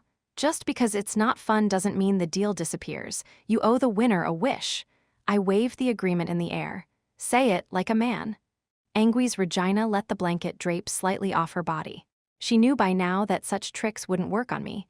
Her flirtation was more of a second nature than a conscious act. Tell me about Kinuan. What's his relationship with Jaffa? As I spoke, I observed Angui's Regina closely, sharpening my senses like extending tendrils, not missing even the smallest clue. The faint trembling of her legs, the slight secretion of stress hormones, the expansion of sweat glands that had shrunk from the cold water, the way she pressed her lips tightly together as if suppressing her expression. Controlling emotions requires even the briefest moment of time. When an external stimulus occurs, our brain perceives the color of the emotion and interprets its meaning. If the emotion is within a controllable range, rationality determines whether to express or suppress the emotional signal. However, even if one suppresses their emotions with strong rationality, there is always a fleeting void in the process where emotional signals leak through the body. The inexperienced try to hide their emotions with anger when they are struck at their core, while the seasoned conceal them with laughter. Angui's Regina was, of course, the latter. I think you're misunderstanding something. We've just been playing. This wasn't a serious conversation or an interrogation. Vague and evasive words. This must have worked on many people before. Everyone wanted to win her favor, so they would have let it slide. So, in this neighborhood, people bring loaded guns to play. If you have no intention of keeping your promise, then get lost. It was fun while it lasted, liar. I waved her away dismissively. Angui's Regina walked toward the door without a word. Feigning indifference, I listened carefully to her movements. If Angui's Regina turns back and sits down to talk, then she's someone I can use. She opened the door. I casually poured myself another drink. If she walks out without hesitation, then she's someone difficult to handle. The door was open, but she didn't move. Angui's Regina neither left nor came back in. She just stood in the doorway, waiting for me to look at her. An uncomfortable silence filled the air. I closed my eyes and pictured Angui's Regina. A bizarre entity stood there. A woman whose words and actions wavered between making sense and not. Aki's Victima. Her clever yet ambiguous way of speaking resembled the users of Aki's Victima, but there were no traces of her having studied or trained in it. It was simply a natural trait of hers. Once again, I was overcomplicating things, circling around in thought. Luka. I opened the book of my experiences. I had encountered someone like Angui's Regina before. A person who constantly speaks and acts beyond reason. People called them lunatics. I opened my eyes. He, ha, ha, ha, ha, ha, ha, ho, ho, ho, hi. Angui's Regina clutched the doorframe, laughing hysterically. I flicked my gaze toward her. She was covering her face with both hands, laughing. Between the gaps of her parted index and middle fingers, her pupils shimmered like a sea of starlight. Swish. As she let go of the blanket, it slipped down to the floor. Her inner thighs were messily soaked with all kinds of secretions. The sight of it erased even the slightest remnants of lust I might have had. H-hu-hu-kick-kick. Angui's Regina let out an ambiguous sound, neither laughter nor sobbing. She pointed a trembling finger at me, revealing only half of her face. Not bad. You're just like Kinuan. It was probably meant as a compliment. Her presence vanished completely. Since this was Jaffa Trading Company's building, she would know how to slip away.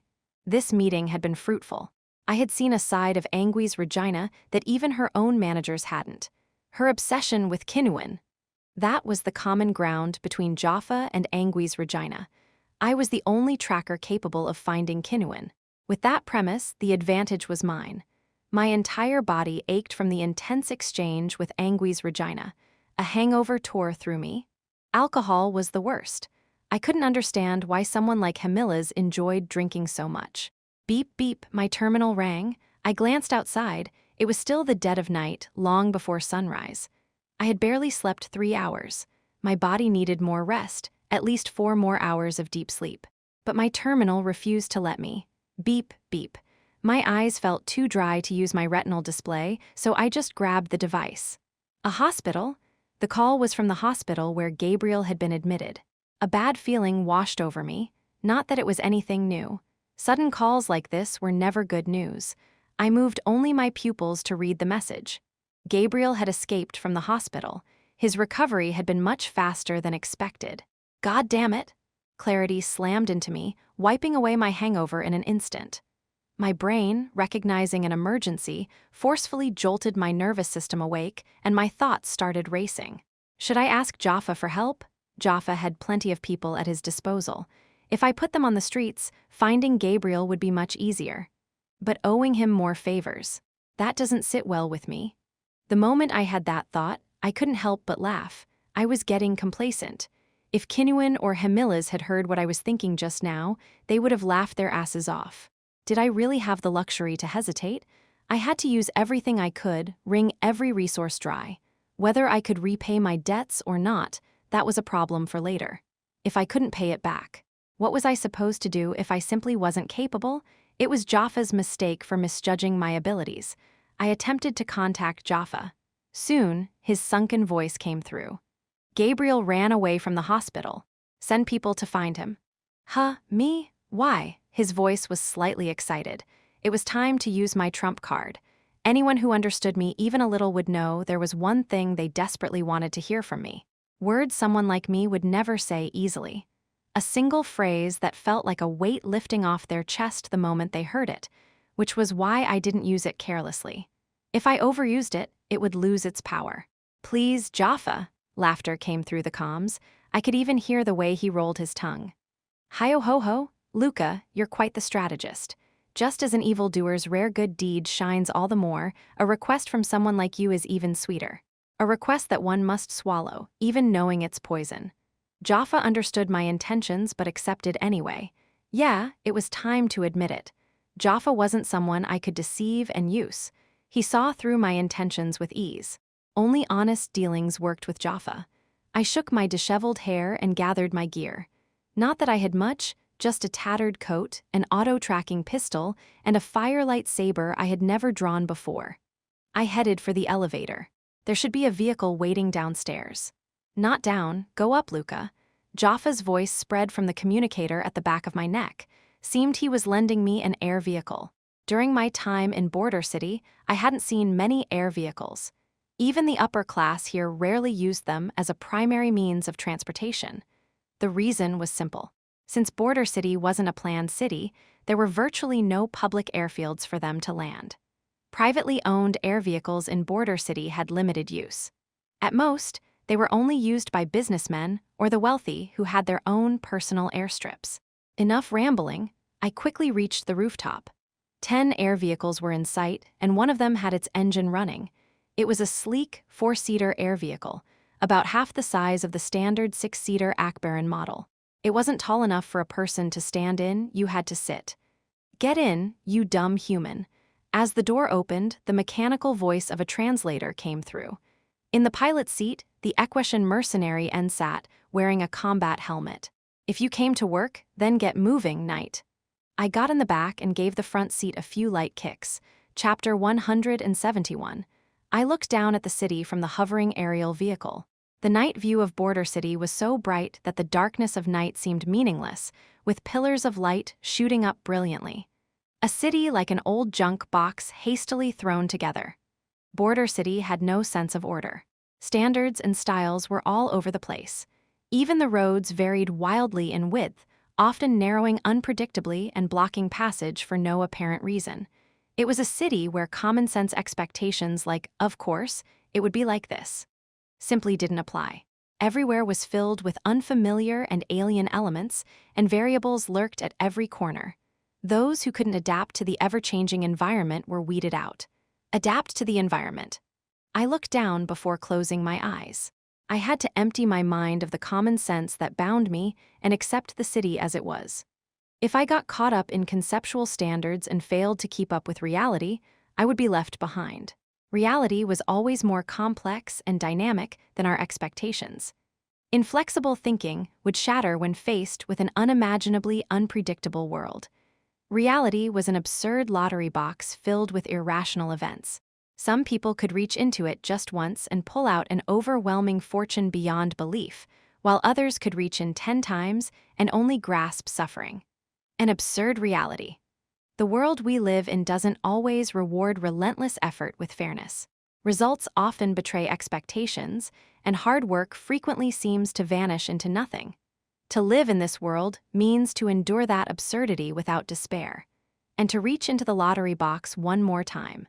The only way to find happiness is to keep reaching into the box, even when it's overflowing with misfortune.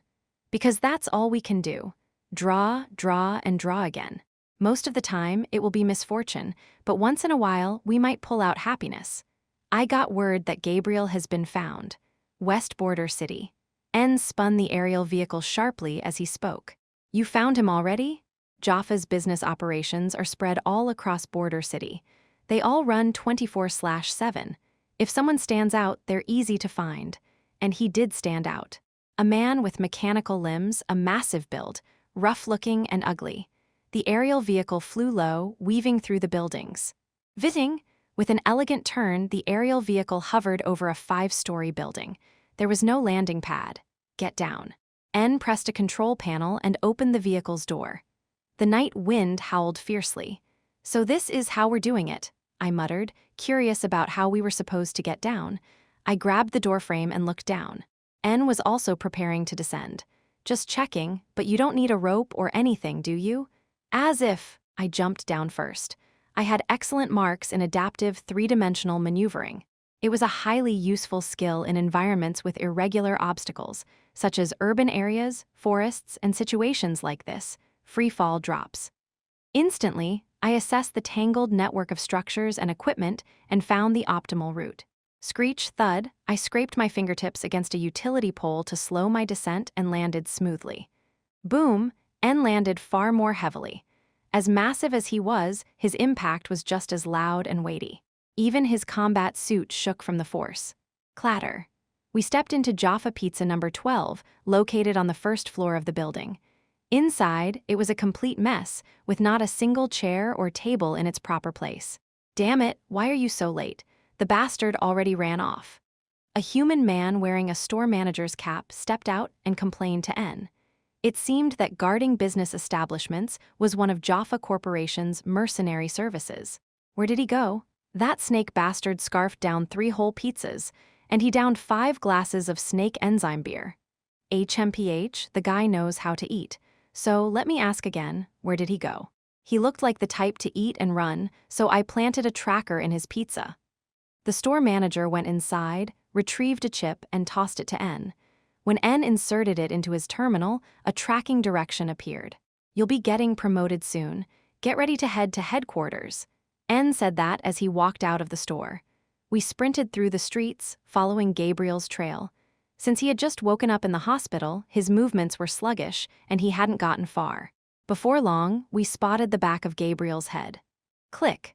As soon as N located the target, he pulled the firearm from his back and shouldered it. His seamless execution of a tactical shooting stance made it clear he had proper training. Relax, it's a tranquilizer round. N said that as he prepared to fire. Thunk! I kicked the barrel of his gun upward with the tip of my foot.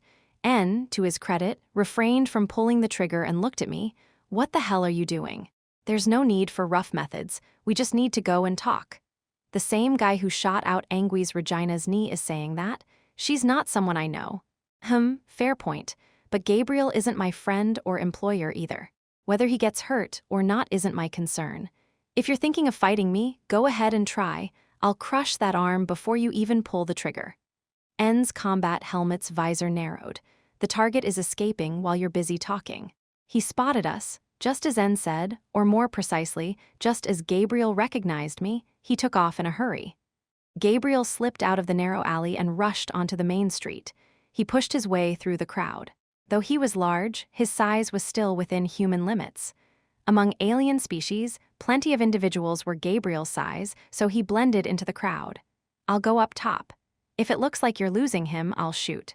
So do a good job. N scanned his surroundings before heading toward the tallest building nearby.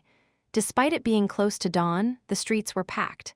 Thinking about it, it wasn't surprising. There were plenty of nocturnal species. Damn it, Gabriel. Suppressing my irritation, I shoved through the crowd.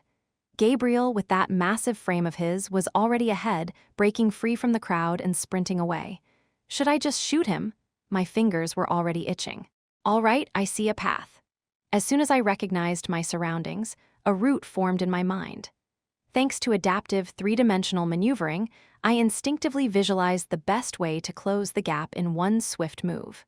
I withdrew my hand from my coat and bent my knees slightly. Vitting. The power in my legs surged smoothly. Every time I used them, I marveled at how light and responsive my prosthetics felt, so natural that I barely remembered I was wearing metal. Tap, I leaped up and grabbed onto a protruding signboard. Using only my grip, I pulled myself up, springing forward like a double jump. The crowd was now beneath me in an instant, but there was no solid ground to land on. If I didn't find another foothold fast, I'd be sending multiple people to the hospital. Crunch! I planted my foot on the nearest balcony railing. The metal railing bent under my weight. Crouching slightly, I launched off it, practically shattering it in the process. Crash! Yeah, that one was definitely broken. I might have even cracked the balcony itself. Gaining momentum, I kept moving along the wall without looking back. To onlookers, it probably looked like I was running along the vertical surface. I didn't have any magic to defy gravity. I was just grabbing onto the terrain and using it as a stepping stone. Snap. Wherever I passed, things broke, whether slightly or significantly. What the hell is that guy? Forget it, must be some crazy bastard. Despite how much attention I should have been drawing, people only glanced and muttered before moving on. Guess this city saw its fair share of chaos on a daily basis. Moving along the building's exterior, I quickly closed the distance to Gabriel. His waddling run was in plain sight. I could probably count every strand of hair on his head. Thunk, kicking off the wall, I lunged at Gabriel. Boom! As I dropped, I drove my shoulder into his back. We tumbled to the ground in a heap. Of course, I was the only one still in control. Gabriel was the one left dazed. Crunch. Even as we rolled, I grabbed one of Gabriel's legs and twisted it. A large mechanical component broke off and bounced across the ground. Gawk, cough, Luka. Damn it, so it really was you. It wasn't a dream. Fuck, Gabriel recognized me and went pale. Calm down, Gabriel. Sorry, it's all my fault. It's my fault. Get a grip and speak properly. I grabbed Gabriel by the collar and yanked him up. The enhanced output of my prosthetic arm lifted his massive frame with ease. Just kill me. I want to forget everything. I'm worthless trash that doesn't deserve to live. Gabriel's teeth chattered like a street beggar left out in the cold. I furrowed my brows. The gap in time had been cruel. The man in front of me was not the Gabriel I knew. The Gabriel in my memory was proud. He wasn't the kind of man who would crumble so completely, rejecting his own existence and life. A heavy sigh pressed against my throat. I wasn't angry. If anything, I just felt hollow. Listen carefully, Gabriel. If you really want to die, I won't stop you, but I have missing time. 12 years that everyone else remembers, but I don't. So if you don't talk, I'll torture the answers out of you. Since you're planning to die anyway, you won't mind whatever methods I use, right? I let go of his collar and grabbed his throat instead. My fingers locked into place, pushing up the skin of his neck. His throat turned red as if the skin would tear. GHHHK, KKGH, GAK, Gabriel wheezed, struggling for breath. Finally, he lifted a fist to punch me. I swung my free hand and deflected his strike. Clang, the impact rang out sharply in the air. Good, you've still got some fight in you. That means you still have the will to live. I threw Gabriel toward the wall, slamming him against it. His back hit with a heavy thud, and he dropped his head before slowly lifting it again. Kook, cough, damn it, that hurt, you bastard. With that shitty temper of yours, guess it really is you. Gabriel rubbed his reddened neck and spoke. It's really me. How many times are you gonna ask? They all said you had no chance of recovery. Even those arrogant Imperial doctors said the same. The ones who act like they know everything. Finally, the conversation was starting to flow. I could see traces of the Gabriel I used to know. When Giselle went missing, I heard you were her chief bodyguard. What happened? Before I answer, promise me one thing, Luka. What promise? That you won't kill me after you hear what I have to say. Don't tell me you were the one who kidnapped Giselle. Of course not. Do I look like the kind of bastard who'd kidnap a friend's little sister? That was true.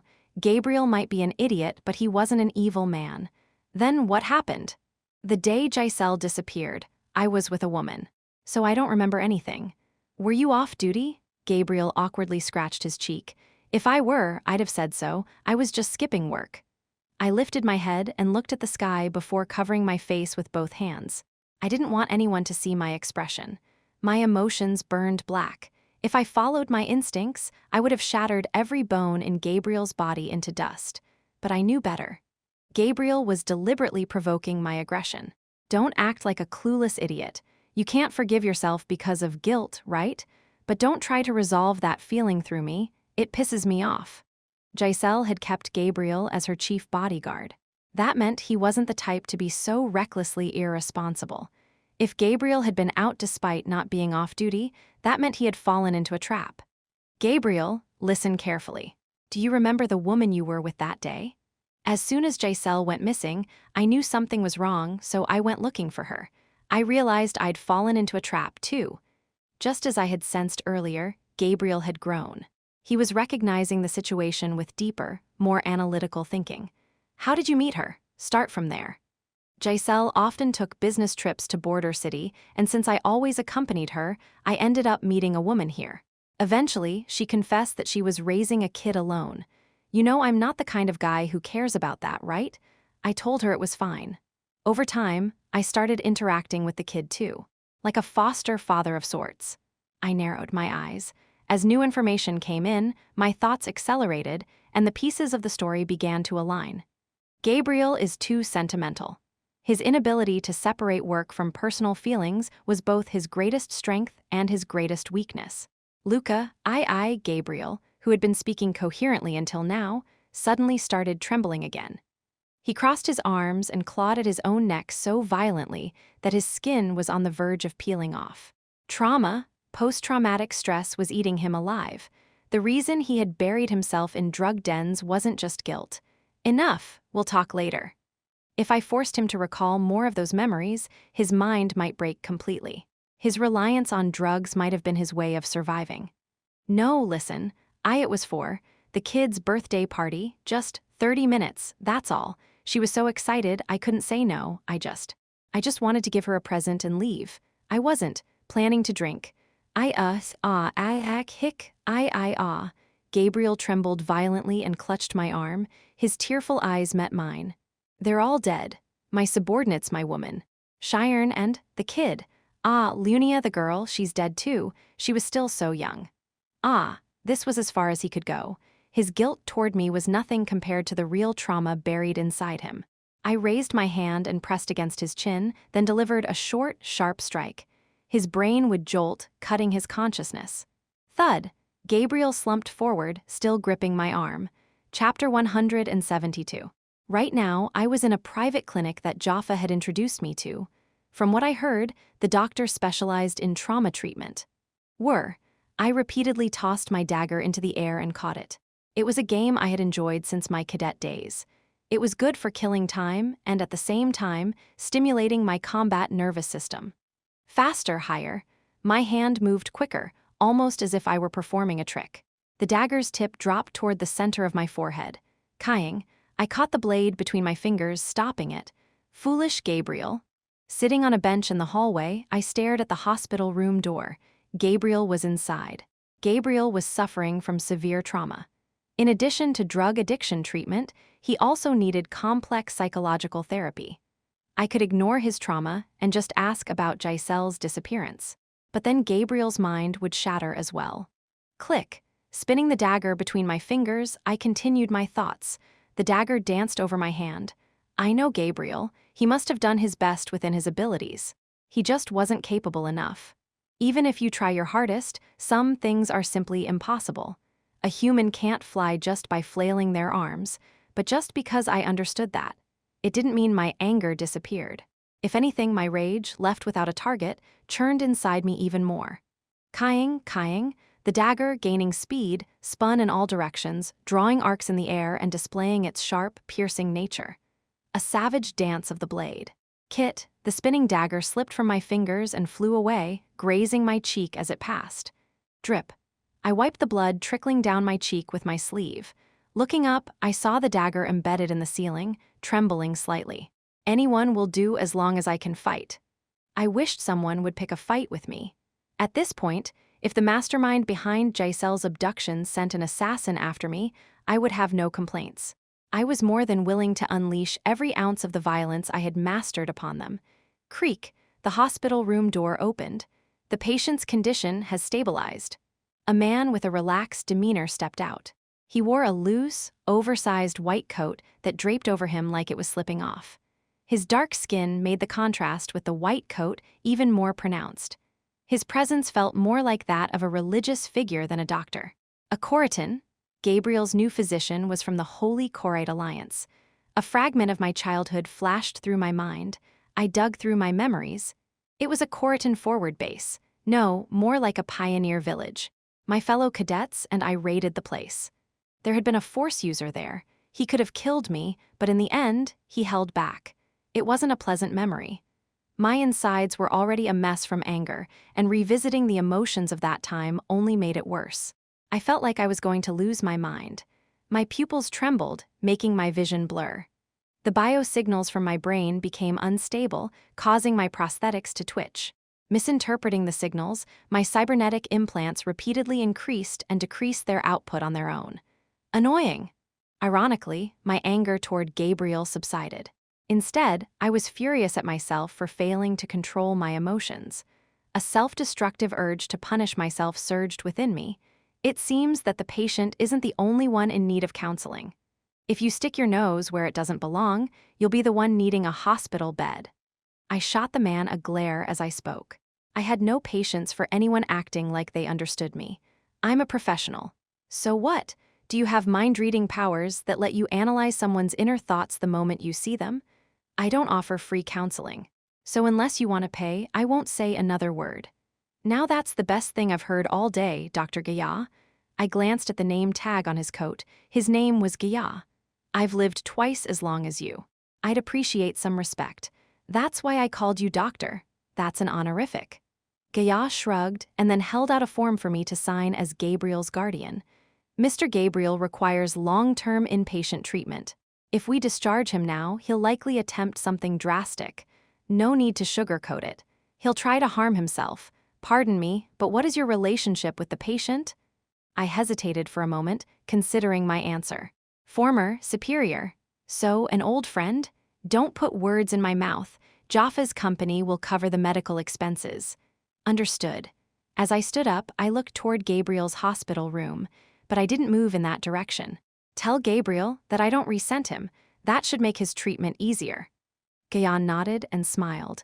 Then he walked to the end of the hallway and held the door open for me to leave. Border City was an increasingly ridiculous place the more I looked at it.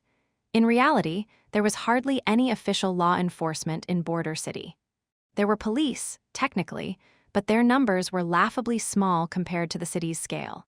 The police in Border City are practically just personal security for the Federation's bureaucrats and elites. In fact, 9 out of 10 residents in Border City weren't even citizens of the Bellato Federation. Only a small fraction had permanent residency or legal stay permits, and the vast majority weren't registered in any administrative system at all. Because of that, public security in Border City was entirely run by private security firms. People signed contracts with these firms to protect themselves from crime and even to conduct investigations or enact retaliation. Naturally, the more money you had, the better protection you could afford. At least in Akbaran, the Empire steps in when something big happens. The Empire kept a close watch on the lower districts, if only to maintain surveillance. But in Border City, it wasn't just negligence, it was complete abandonment.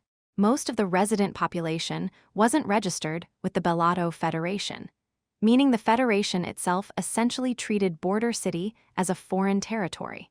There were no attempts to stabilize the economy, security, or administrative functions in any meaningful way.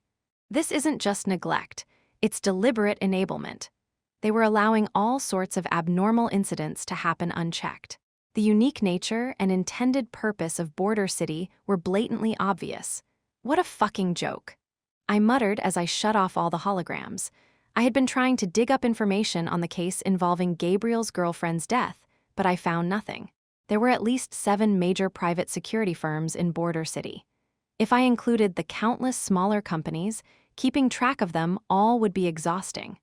To access the city's crime records, I first had to figure out which security firm had handled the particular case.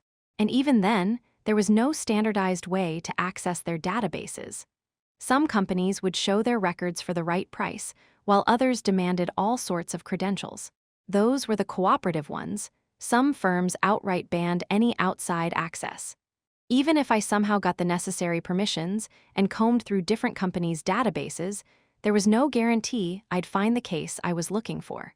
Judging by how things worked here, it was probably even possible for criminals to pay to have their incriminating records erased.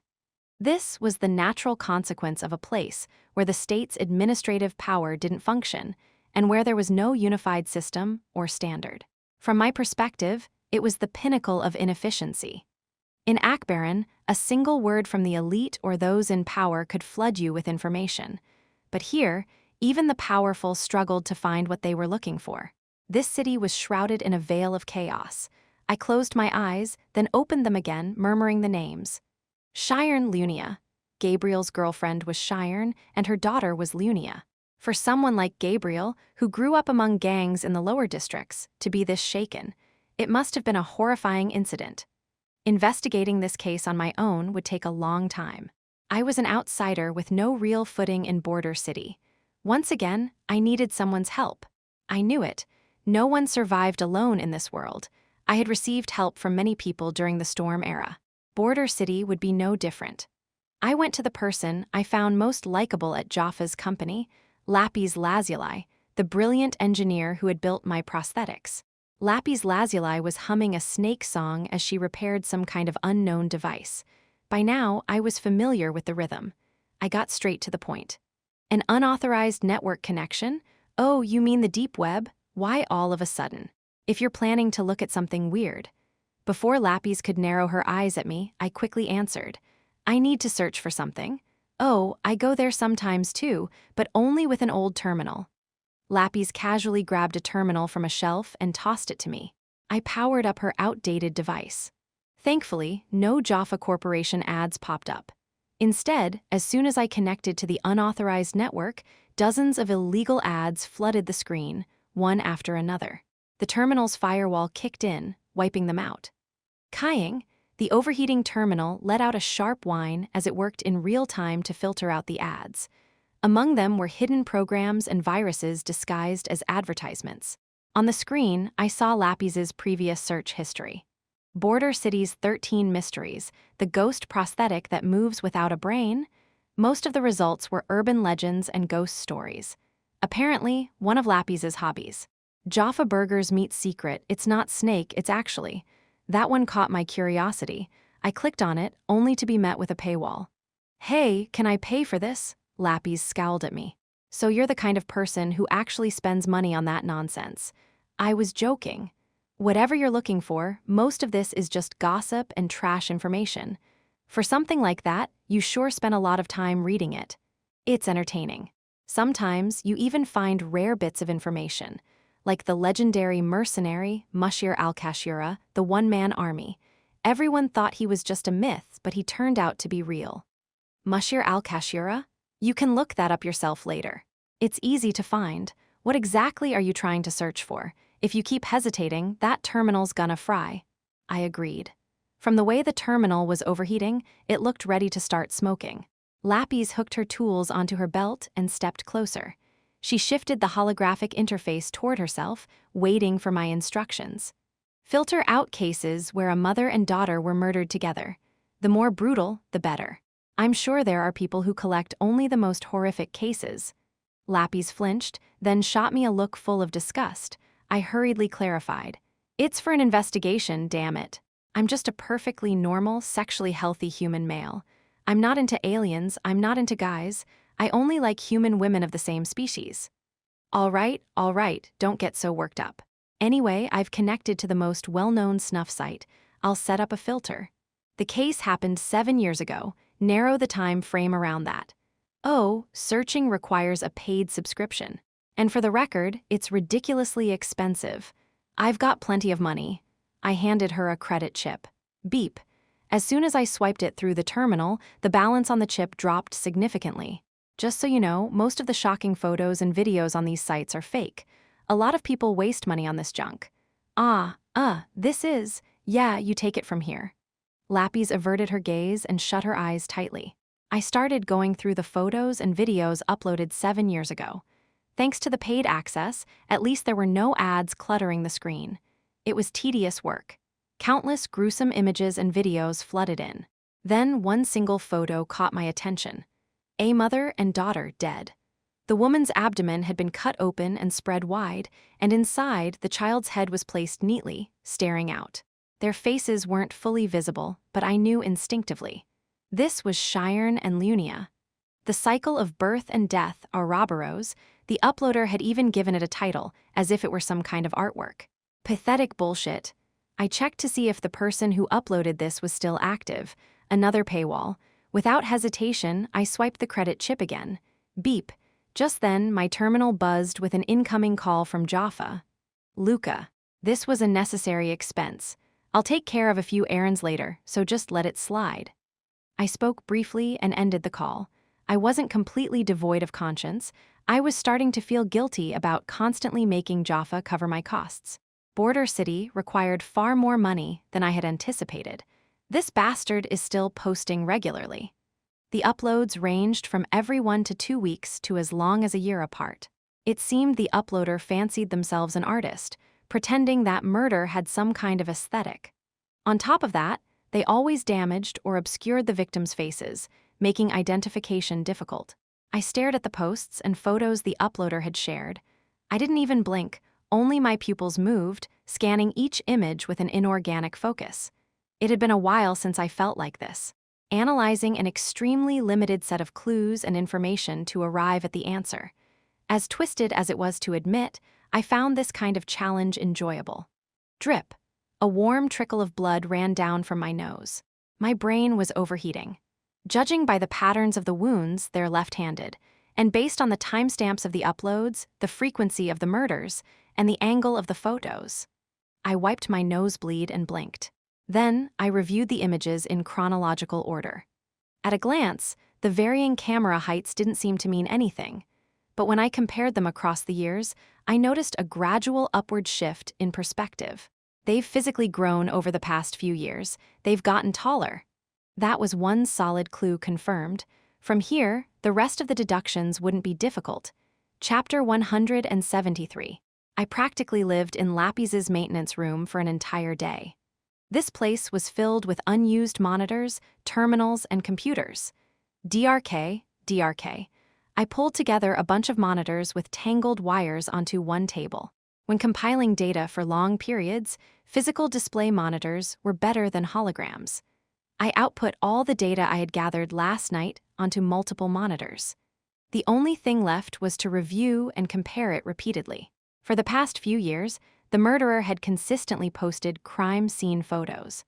I filtered out only the school schedules that matched the dates and times in the photos. Especially since vacation periods were publicly announced, I could eliminate a large number of schools where the timeline didn't match. This kind of task could be left to the AI chip embedded in the computer. I examined the schools I had narrowed down. It must be a strict private school attended by the upper class of Border City. The posts go up as early as Sunday, at the latest by Monday or Tuesday. That means the murders happen over the weekend before being uploaded. The killer is likely a child of Bellado's high-ranking officials or wealthy elites who live in a dormitory with curfew restrictions. Judging by the murder cycles and dates, they seem to have unleashed their repressed desires freely during vacations. The outline of the murderer became clearer in my mind. They pursued their own sense of beauty and had a great deal of vanity. Even in the short sentences of their posts, their refined grammar stood out, and there were occasional uses of sophisticated vocabulary. Assuming they followed a student's schedule, their murder cycle was eerily regular, like having meals at fixed times. They must have their own set of rules. Click. The lights in the maintenance room flickered on, breaking my concentration. Lappies, who had gone to sleep, had come back to work. "You stayed here all night, didn't you? At least eat something. You're going to wear yourself out like this." Lappies placed a Jaffa burger bag beside me. "I'm almost done with the final steps. If I stop in the middle of something, I can't even sleep properly." I pulled out the burger, manipulating the monitor screen with my other hand. "Because of Aki's victima?" Lappies unwrapped her own burger as she spoke. She knew about Aki's victima, too. "Well, I wasn't the first Aki's victima user hired by Jaffa Corporation. That's part of it, but it's just how I am." I stuffed the burger into my mouth, chewing roughly. The bun was savory, and the meat was tender. The layered flavors wrapped around my tongue before sliding down my throat. Even though I was eating in a hurry, I could still taste how good it was. No wonder Jaffa had Border City's restaurant industry in its grip. I don't know what kind of work the detectives hired by Jaffa do, but none of them seemed to have a good ending. I'd like to say I'm different, but nothing in this world is certain. I muttered as I took a sip from my straw. The taste was strange, so I checked the packaging. It was a new product from Bam Bam Drinks. Apparently, it was an energy tonic made by boiling snakes for over 100 hours and extracting their concentrated essence. Still, out of everyone who's come through here, you seem to be the most skilled. Just look at what you're doing now. This isn't the kind of workload anyone could handle in a single night. Lappies spoke while biting into a mini burger. Seated on the table, she swung her legs idly. Crunch. I picked up a piece of fried snake skin and chewed on it while staring at the monitor. Annoying, the fried snake skin was delicious. The frying itself wasn't anything special, but the seasoning powder was exceptional. Sucking my thumb clean, I refocused. As I examined the posts, one detail stood out, a 1-year gap. After that 1-year break, the murders resumed steadily. But from this point on, the cycle and pattern changed completely. They became looser, more erratic. That means they had more personal time. The most likely explanation was graduation. The killer had graduated from a school in Border City and spent a year away before returning. They must have missed the ease of killing in Border City. Here, if an underclass citizen without a security firm contract died, no one bothered investigating. But outside of Border City, things would be different. For example, in the Federation's capital, Belado City, the police and public security forces wouldn't be as lenient. I input my parameters and let the AI handle the rest. Clap. I clapped my hands to reset my focus. Now all that was left was to wait. "How's the prosthetic feeling?" Lappies had finished eating and was now hanging a pair of goggles around her neck. Looked like she was about to start her own work. Her job was to custom make and repair various mechanical equipment for Jaffa Corporation. In Imperial terms, she was essentially running a private armory workshop. Even Equestrians would occasionally visit her to get their weapons and gear serviced. It's excellent, feels light, but that doesn't mean it's any less powerful. It's designed for agile use, but it's also a difficult prosthetic to control. I was told by Jaffa that the user would be someone extremely proficient with prosthetics, so I was able to build it accordingly. Lappies put particular emphasis on the word extremely. Yeah, with this level of signal exchange speed, responsiveness, and high output, an ordinary person's nervous system would be completely fried. Humans sometimes send signals to their bodies that push their muscles to the point of rupture in moments of crisis, unleashing superhuman strength. High-output prosthetics must constantly exchange signals of that same intensity. A normal human central nervous system wouldn't be able to handle it. "Can I extract the internal records from your prosthetics?" I nodded without hesitation and opened the ports on the inside of my wrists and ankles, taking out 4 chips. It was just my prosthetic usage data, nothing classified or secret. In fact, sharing this data with a technician would only help optimize the prosthetics further. Most cybernetic prosthetics had an extremely closed security structure. They didn't use wireless signals and moved solely based on signals from the brain. At most, a few wired ports were left for maintenance. Since physical interference is impossible, there's no need for constant security updates, and no matter how skilled an electronic warfare expert might be, they wouldn't be able to hack a prosthetic.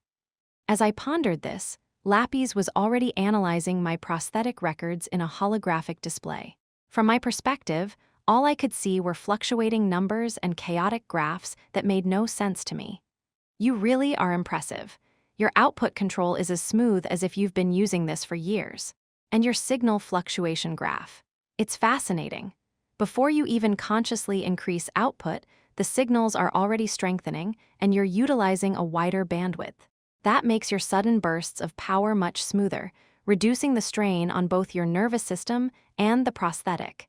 It's like you have a 0.2-second precognition ability or something. It's not precognition. I don't have some force-like superpower. That's why I said, like you have one. Before you even consciously register the need to fight, your instincts and intuition are already analyzing the situation and sending combat signals to your prosthetics. That means you're controlling them at an almost biological level. In many ways, the Empire is terrifying, not that I've ever been there. Lapis narrowed her large eyes. Since her irises were completely black without any whites, the expression should have been eerie, but her small, well-proportioned face made it less unsettling. The Empire's not as bad as you think.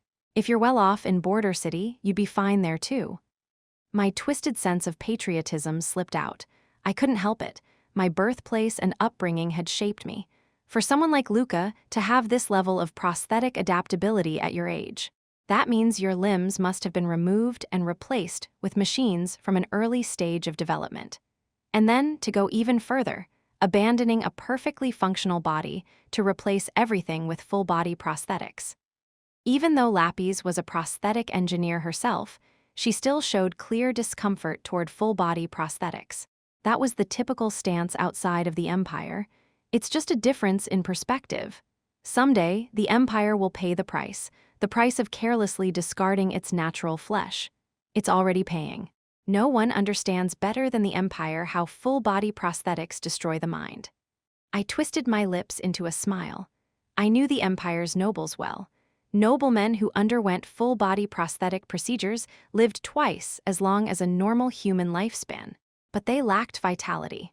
The older they got, the duller their emotions became, and their humanity withered like a dried husk.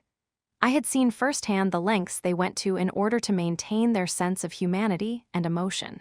They craved endless stimulation, envied the flesh and blood they had willingly abandoned.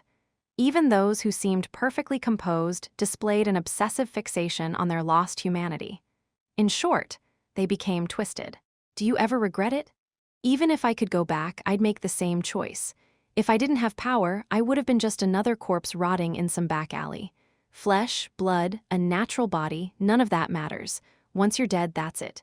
You have to be alive to regret anything at all. Moral superiority is a luxury for those who can afford it. Moral superiority, huh? Lapis bit her lip. I'm not blaming you. I'm just saying what I think. I have no intention of lecturing anyone.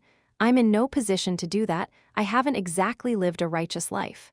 You don't have to be so hard on yourself. Lapis tried to comfort me. If I were the kind of person who could let out a sad smile in response to her words, maybe things would be different. But I wasn't. I kill people easily. I don't feel guilt. If necessary, I'll kill the innocent, and I'll kill if someone pisses me off. I've taken countless unnecessary lives, and I will continue to do so. The only thing I've learned in life is violence, and I know it's the fastest and easiest way. I have no intention of changing the way I live. Then, if I refuse to help you, will you use violence against me too? If that turns out to be the most effective method, I won't hesitate. Lapis's energetic movements came to an abrupt halt. She stared at me, her gaze piercing. You know it's wrong, but you keep repeating the same mistakes. Lapis lazuli of the Tarfa species, I'm sick of this conversation. Let's not pretend either of us is innocent. You're a prosthetic engineer. And not just any engineer, you create high-performance combat prosthetics.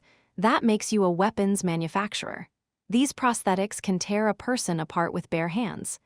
I gripped the edge of the table with my fingers and increased the output. Screech, the metal table let out a horrific screech as it twisted under the pressure.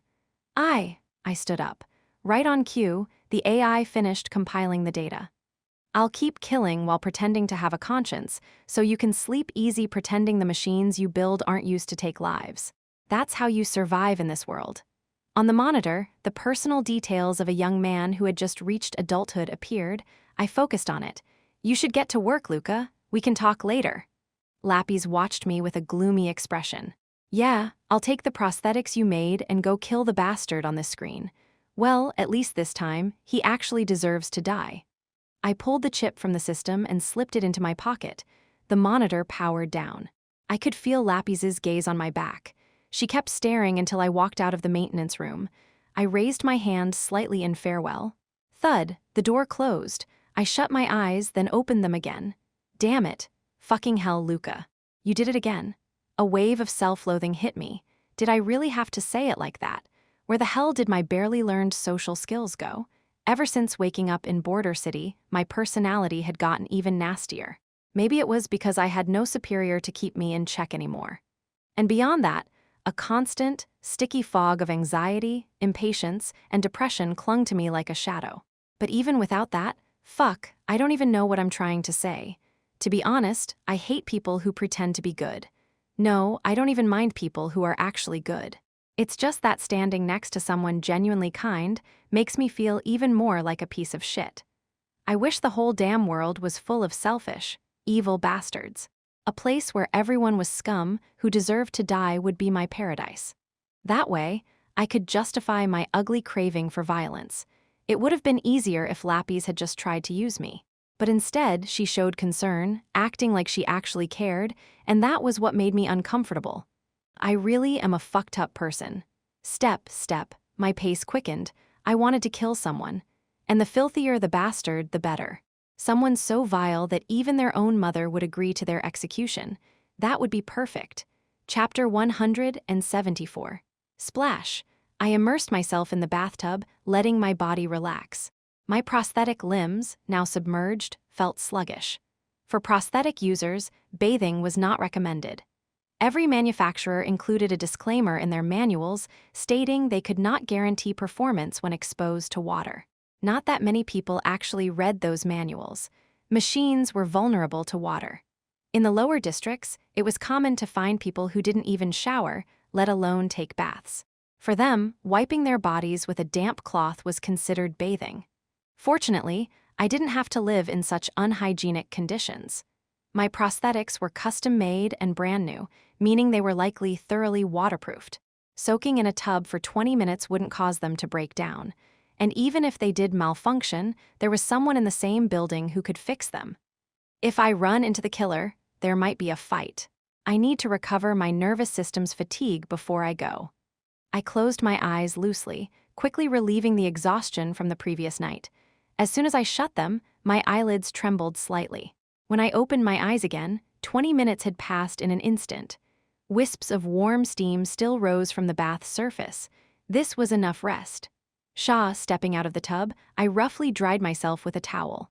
I wasn't someone obsessed with cleanliness or comfort. As long as I maintained a level of hygiene that kept me from getting sick, I was satisfied. Creak. I put on my clothes and gathered my equipment. Then, I accessed my terminal's communication network and contacted the hospital where Gabriel was admitted. What's the occasion? You don't strike me as the type to check on a patient's well-being every day like a devoted guardian. Gaia answered in a relaxed tone. Is Gabriel in a condition to move?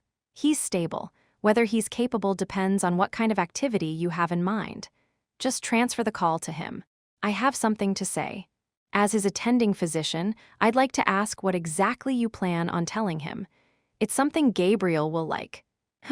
Somehow, I get the feeling your business won't be good for the patient's mental health. I'm Gabriel's guardian. Stepping outside, I immediately headed for Gaia's hospital. The hospital fees have already been paid. As long as the treatment period lasts, the patient's well-being is my responsibility. If we're careless, all that treatment will go to waste. Just so you know, there are no refunds. Annoying, get Gabriel ready for discharge. I'm coming to get him now. Even though I spoke harshly, Gaia's voice remained unfazed. Come over and let's talk first. Gaia's hospital wasn't far from Jaffa Corporation's headquarters. That was probably why Jaffa had recommended it in the first place. I spotted the hospital. A 3-story building tucked at the end of an alley, it was small yet gave off a sense of stability. Creak. Before I could step inside, the entrance to the hospital swung open.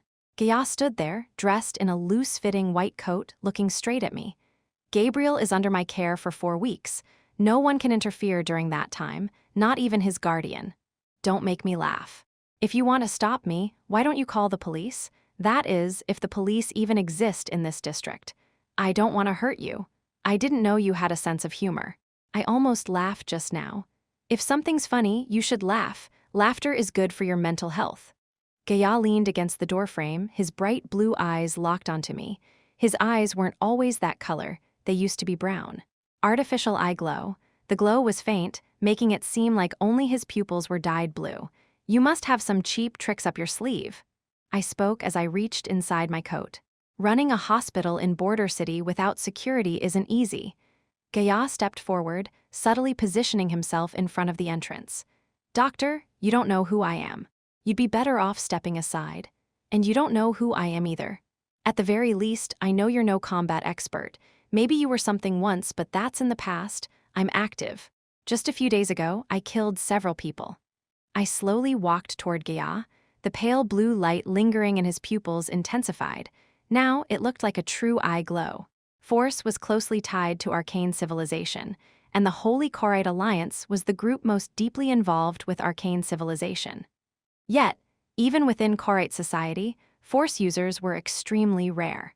Was Gaya a Force user too? Force was an extraordinarily rare ability. Even in my combat-filled life, I had encountered Force users only a handful of times. That nameless Koritan, the Holy Knight of Korite, Rick Kaiser, who had briefly used limited teleportation through an arcane artifact. None of them were ordinary. Even the Imperial Guard's engagement protocols classified Force users as extremely dangerous entities, a power that defied the laws of physics. Force abilities were countless in variety and didn't adhere to physical principles, making them unpredictable. That alone gave them a significant advantage in battle.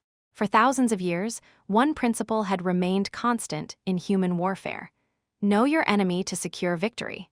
Force was an ability that allowed one to conceal their true strength and strike with precision. If Force could be activated solely through will, without preparatory motions or a catalyst, it would be an invincible power. Fortunately, its use required forewarning gestures and special tools called catalysts. Clink. Gaya pulled back his sleeves, revealing the bracelets on his wrists. The metallic rings clashed lightly, producing a crisp, ringing sound. As if in response to the chime, a thin veil of Force energy spread over his body. Wooum. The Force surrounding Gaya flowed down his form like a low-hanging mist. The bracelets are his catalyst. I couldn't determine what kind of ability he had.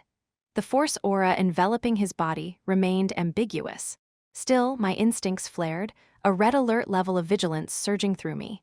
I narrowed my eyes slightly, analyzing Gaya. I needed to use every ounce of my experience to predict what his weapon might be. Judging by how calm you are, you've seen Force abilities before, and you're from the Empire. Given your abrasive nature, I doubt you had friendly conversations with Force users. Analyzing others was my specialty, but that didn't mean I enjoyed being analyzed myself. Being read so easily left a foul taste in my mouth. I remained silent, giving away nothing. If he gets in my way, I'll kill him. No, just subdue him. Gaya was simply a doctor trying to treat Gabriel with professionalism. Jaffa had recommended him, meaning his skills were reliable. If his bracelets are the catalyst, I just need to break or sever his arms. Gaya probably wouldn't go all out to kill me either. Our conflict hadn't escalated to that degree. Stay soft. No need to kill him. I struggled to suppress the aggression rising within me. My forehead, where my frontal lobe was, throbbed with heat. Who? I let out a short breath. My whole body itched. 1,000 ways to tear Gaya apart floated through my mind. A Force user? So what? How strong could he possibly be? Could he even compare to the true powerhouses I had encountered? He probably had 1 or 2 tricks up his sleeve at most. Show me anything. I'll break it down and crush it. I'll shatter that dignified composure of yours piece by piece. Ha! I almost let out a laugh but swallowed it back. The thought of fighting an unknown opponent was already exhilarating.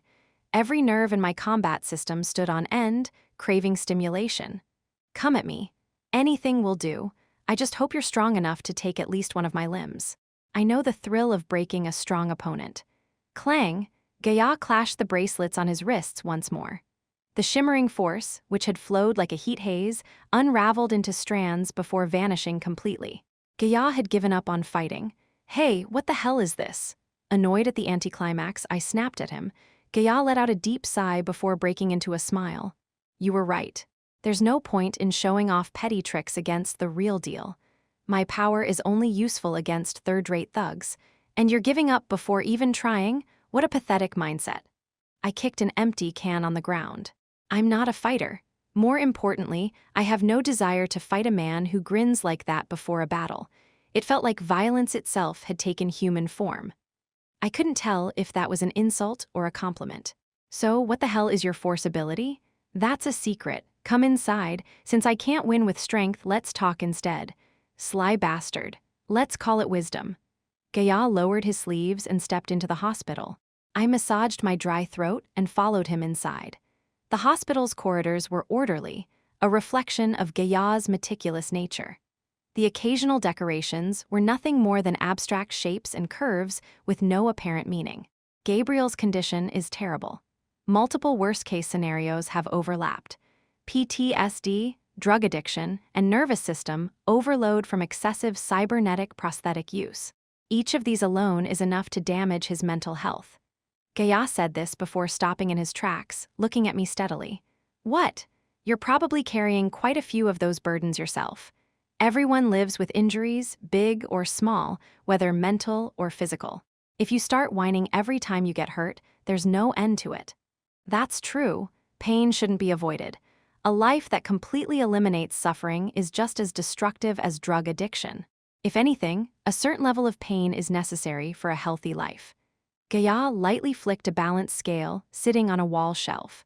The scale tilted with a clear chime before gradually settling back into equilibrium. But excessive pain breaks us. It leaves permanent scars and makes life unbearable.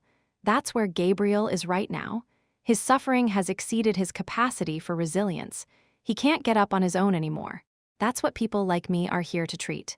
Stop talking in circles. I need to see Gabriel now. I don't have the power to stop you, but I'll give you one warning. If Gabriel crumbles any further, there will be no coming back. People can die without physically ending their own lives. I laughed. Gabriel's hospital room was just ahead. Don't worry about that. I'm here to do something great for his mental health. I pushed the door open. Gabriel, dressed in a hospital gown, sat staring blankly out the window. Slowly, he turned his head toward me. Luka, is that you? Damn, it's really not a dream, huh? I'd lost count of how many times I'd heard those words. His cognition and memory were clearly impaired. Snap out of it and get ready to leave. I'll leave? From here? I found the bastard who killed your woman and your adopted daughter. Let's go get him together. Gabriel's dazed eyes widened. He shot to his feet, practically ripping open his wardrobe. Are you serious? You actually found that son of a bitch? How? He fumbled with his clothes, putting them on inside out in his rush. I did some legwork, and I spent money. If it weren't for Jaffa's financial backing, I wouldn't have tracked him down this easily. Thud. Gabriel lost his balance while pulling on his pants and collapsed. He cursed under his breath before jabbing a finger at Gaia. Hey, Doc. Give me something that'll jolt my brain awake like a bucket of ice water. Shit, I can't think straight right now. He was asking for stimulants. I turned to Gaia and stared at him. So you're taking him to exact revenge on the one who caused his trauma? Doesn't matter if you oppose it. It's already decided. And look, Gabriel's thrilled. Gaia crossed his arms, stroking his chin before responding. I have no intention of stopping you. Revenge can actually help with recovery and overcoming trauma. Just one piece of advice: if you're going to do it, make sure you finish the job. Trauma clings like mold. It has to be burned away completely. If you leave it half done, it'll just blacken and spread. Didn't expect you to endorse revenge. I let out a low whistle. Who says an effective treatment has to be morally right? Humans aren't inherently ethical creatures, even less so in Border City. Now that was something I liked hearing. Chapter 175. Gabriel and I stopped by one of the many weapons dealers scattered across Border City. The shopkeeper, who had been lounging around, sprang to his feet the moment he saw us. Judging by our rough demeanor, he must have assumed we were serious customers. "Gabriel, pick one that fits your hand." I handed the shopkeeper a credit chip and gestured toward Gabriel with my chin. "You're really letting me pick anything? Where the hell did you find a sponsor? Weren't you out for 12 years? Gabriel asked as he ran his fingers over the firearms mounted on the wall. Despite living like a wreck for years, his hands were still deft when handling guns. It seemed he had taken his training as a bodyguard seriously. "It's a long story." I didn't bother giving a lengthy explanation. Gabriel, too, was more focused on choosing a weapon for now. The fire of vengeance burned fiercely in his eyes. He's got his drive back. The lethargic man I had seen before was gone, and the Gabriel I knew had resurfaced, helped along by his clear sense of purpose and the stimulant in his system. "You really found the bastard who killed Cheyenne?" "I'm almost certain. The problem is, he's not someone you can take down easily." In that case, there might be retaliation later, so I'll be the one to carry out the hit. You just guide me and stay out of it." Gabriel spun a shotgun in one hand as he spoke. He locked in the magazine and tested his aim. He still remembered how to check a firearm properly. "I'll leave the revenge to you. But if things go south, you won't be able to handle it alone. You're not even at full strength yet. Even in my current state, I can still take out the kind of scum who prey on women and children." The shopkeeper, who had been listening in on our conversation, grinned. Rubbing his hands together, he pulled a case out of a cupboard. "Gentlemen, if you're planning a personal revenge, I'd like to recommend this. It's a neurotoxin called virus. It only heightens pain receptors, making the victim experience agony like nothing else in this world. You can coat a blade with it or inject it using specialized rounds." The shopkeeper opened the case. Inside, several ampules of murky liquid glowed with an ominous green hue. "Ha, Luka, did you hear that? This stuff sounds amazing." "Virus, huh?" Gabriel, who had been examining melee weapons, walked over to the shopkeeper. "That said, it does come at a price. It's purely a luxury item for revenge, not very useful for torture either. The victim won't last more than 30 minutes before dying from the overdose." The shopkeeper glanced at me. The man knew how to do business. He had picked up on the words revenge and sponsor from my conversation with Gabriel. "Don't worry about the price. Give me one." I didn't even bother asking how much it cost. I simply placed an extra credit chip on the table and slid it toward the shopkeeper. "Oh my, thank you very much. As a special service, I'll throw in the melee weapons the big customer here picked out." Giving away melee weapons for free? That meant the toxin must be absurdly expensive. I tensed slightly, wondering if Jaffa would call me about this. Guess that was proof I still had a conscience. Clack! Gabriel picked out a pistol and a shotgun, then he strapped a machete and a dagger to his waist and thigh. "Much better." I curled one side of my lips as I looked at the armed Gabriel. I actually feel alive again. Gabriel tested his weapons in the underground shooting range of the gun shop. His movements were sluggish from withdrawal and the aftereffects of his long absence, but he wasn't completely useless. "Damn it, this is a mess." Still, he didn't seem happy with the way his body was responding. "It doesn't matter. You can rehab later. We'll be pressing the barrel right against his face anyway." Can't argue with that. We left the gun shop. I glanced at Gabriel. He looked more alive than he had before. "Gabriel, I'll ask about what happened to you later. Right now, let's focus on your revenge." This was a debt I was letting him owe me, just like when I had covered his medical expenses all those years ago. Once this was over, Gabriel would be more loyal to me than anyone. No matter the circumstances, he wouldn't betray me. "I've got a lot of questions for you too. I never imagined I'd find you in Border City. I thought you'd live out the rest of your days in that depressing mansion, stuck in a wheelchair, and then just die there. You thought I was dead. Giselle told me you were. She said they just hadn't made an official announcement yet. Your name still carried some weight for the Custoria family." That made sense. Giselle must have told the people around her that I was dead to smuggle me out to Border City, but looking into the past could wait. There was something more urgent in front of me. As we walked, I explained the situation to Gabriel. The data I shared appeared on his terminal screen. His name is Ernest Borrell. He's the grandson of Alex Borrell, one of Border City's founders. He's a pretty big deal around here. A politician's family, huh? Killing that bastard will cause a huge backlash, won't it? That's why we need to kidnap him quietly and take him somewhere else. He works as a secretary under his father. Right now, he's not an important figure, so security won't be too tight. And since he needs privacy to satisfy his depraved urges, he probably won't keep his guards close either. I sent Gabriel Ernest Boral's schedule. The time slots we could target glowed yellow. Gabriel clenched his teeth as he read through Ernest Boral's personal details.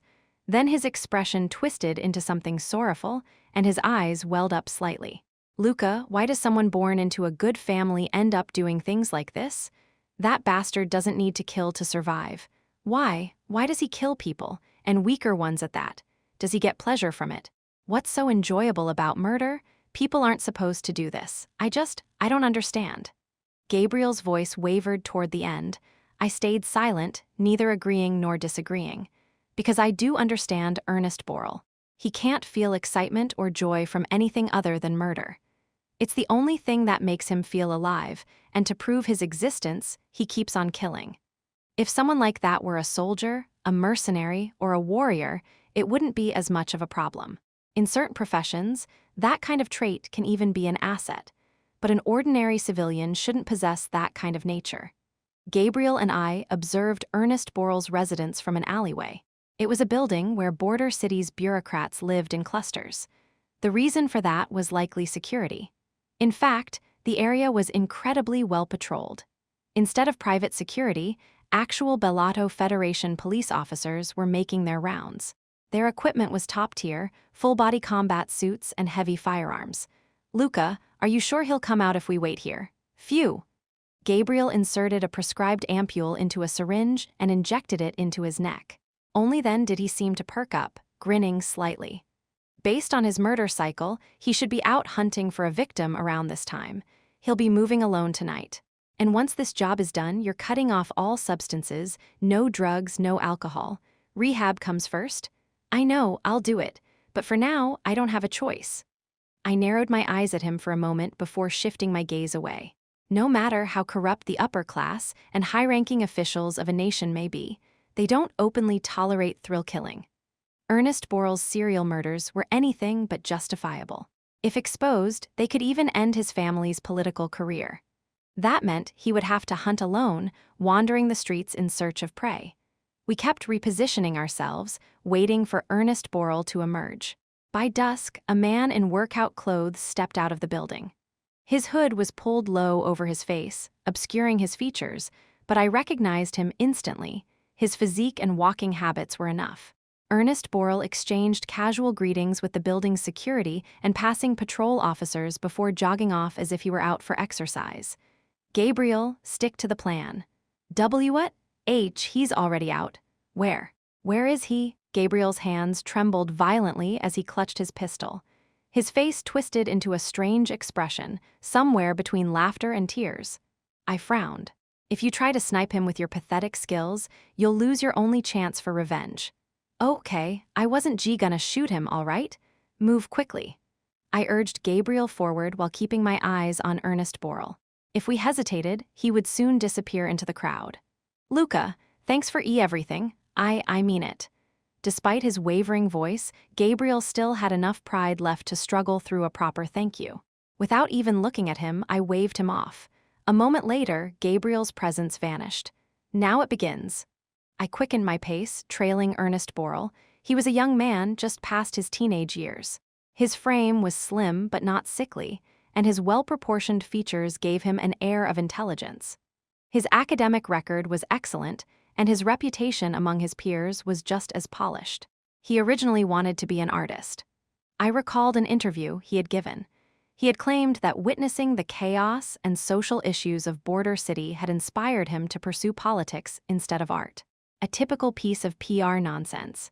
Still, the part about wanting to be an artist was probably true. Traces of that desire surfaced in his posts. A skilled liar blends truth with deception. Ernest isn't someone trained for combat. He ran in short bursts, frequently stopping to catch his breath. That made tailing him easy. I kept my movements subtle, keeping my body hidden whenever necessary. Ernest entered a busier district.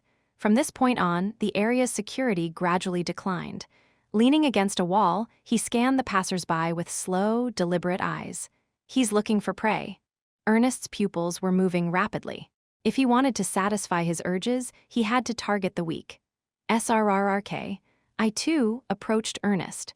A hunter is at his most vulnerable when he locks onto his prey. That's because all of his senses become fixated in that direction. Thud. I leaned my back against the wall as I moved beside Ernest. He glanced at me before pulling his hood down even further. SRRRK. Ernest lifted himself off the wall, trying to leave. Crack. I stomped on his foot. Ernest let out a short groan and glared at me. The crowd flowed past us like a stream, brushing against us as they went. I had grown accustomed to Border City. People here didn't care about others. Unless someone outright stabbed and killed another person, no one would even bother looking. Put your back against the wall again before I completely crush that foot. You! Ernest started to reach into his pocket. I sighed and grabbed his arm. Don't bother with that nonsense. If it comes down to it, I can stab your throat right here and disappear. You won't even have time to scream. You want to leave this world in just 1 second? What do you want? Ernest followed my instructions and leaned back against the wall. His pupils darted anxiously. He was probably thinking a million things at once. Well, what reason could a guy like me have for targeting a rich kid? I don't want to be on the run for the rest of my life because I pissed off some big-shot family. I just want to grab a few bucks and get out of Border City. Don't put your hands in your pockets. Keep them out where I can see them and walk slowly, following my lead. You've got some guts, messing with me even though you know who I am. I'm leaving Border City today anyway. More than that, you should have expected something like this the moment you set foot in a place like this. What kind of nerve made you come here alone without any guards? Since when was Border City ever known for good security? I sneered. Ernest didn't respond. No way he'd admit he was wandering around to satisfy his urge to kill. I tapped the tip of my foot against Ernest's shin, signaling him to move.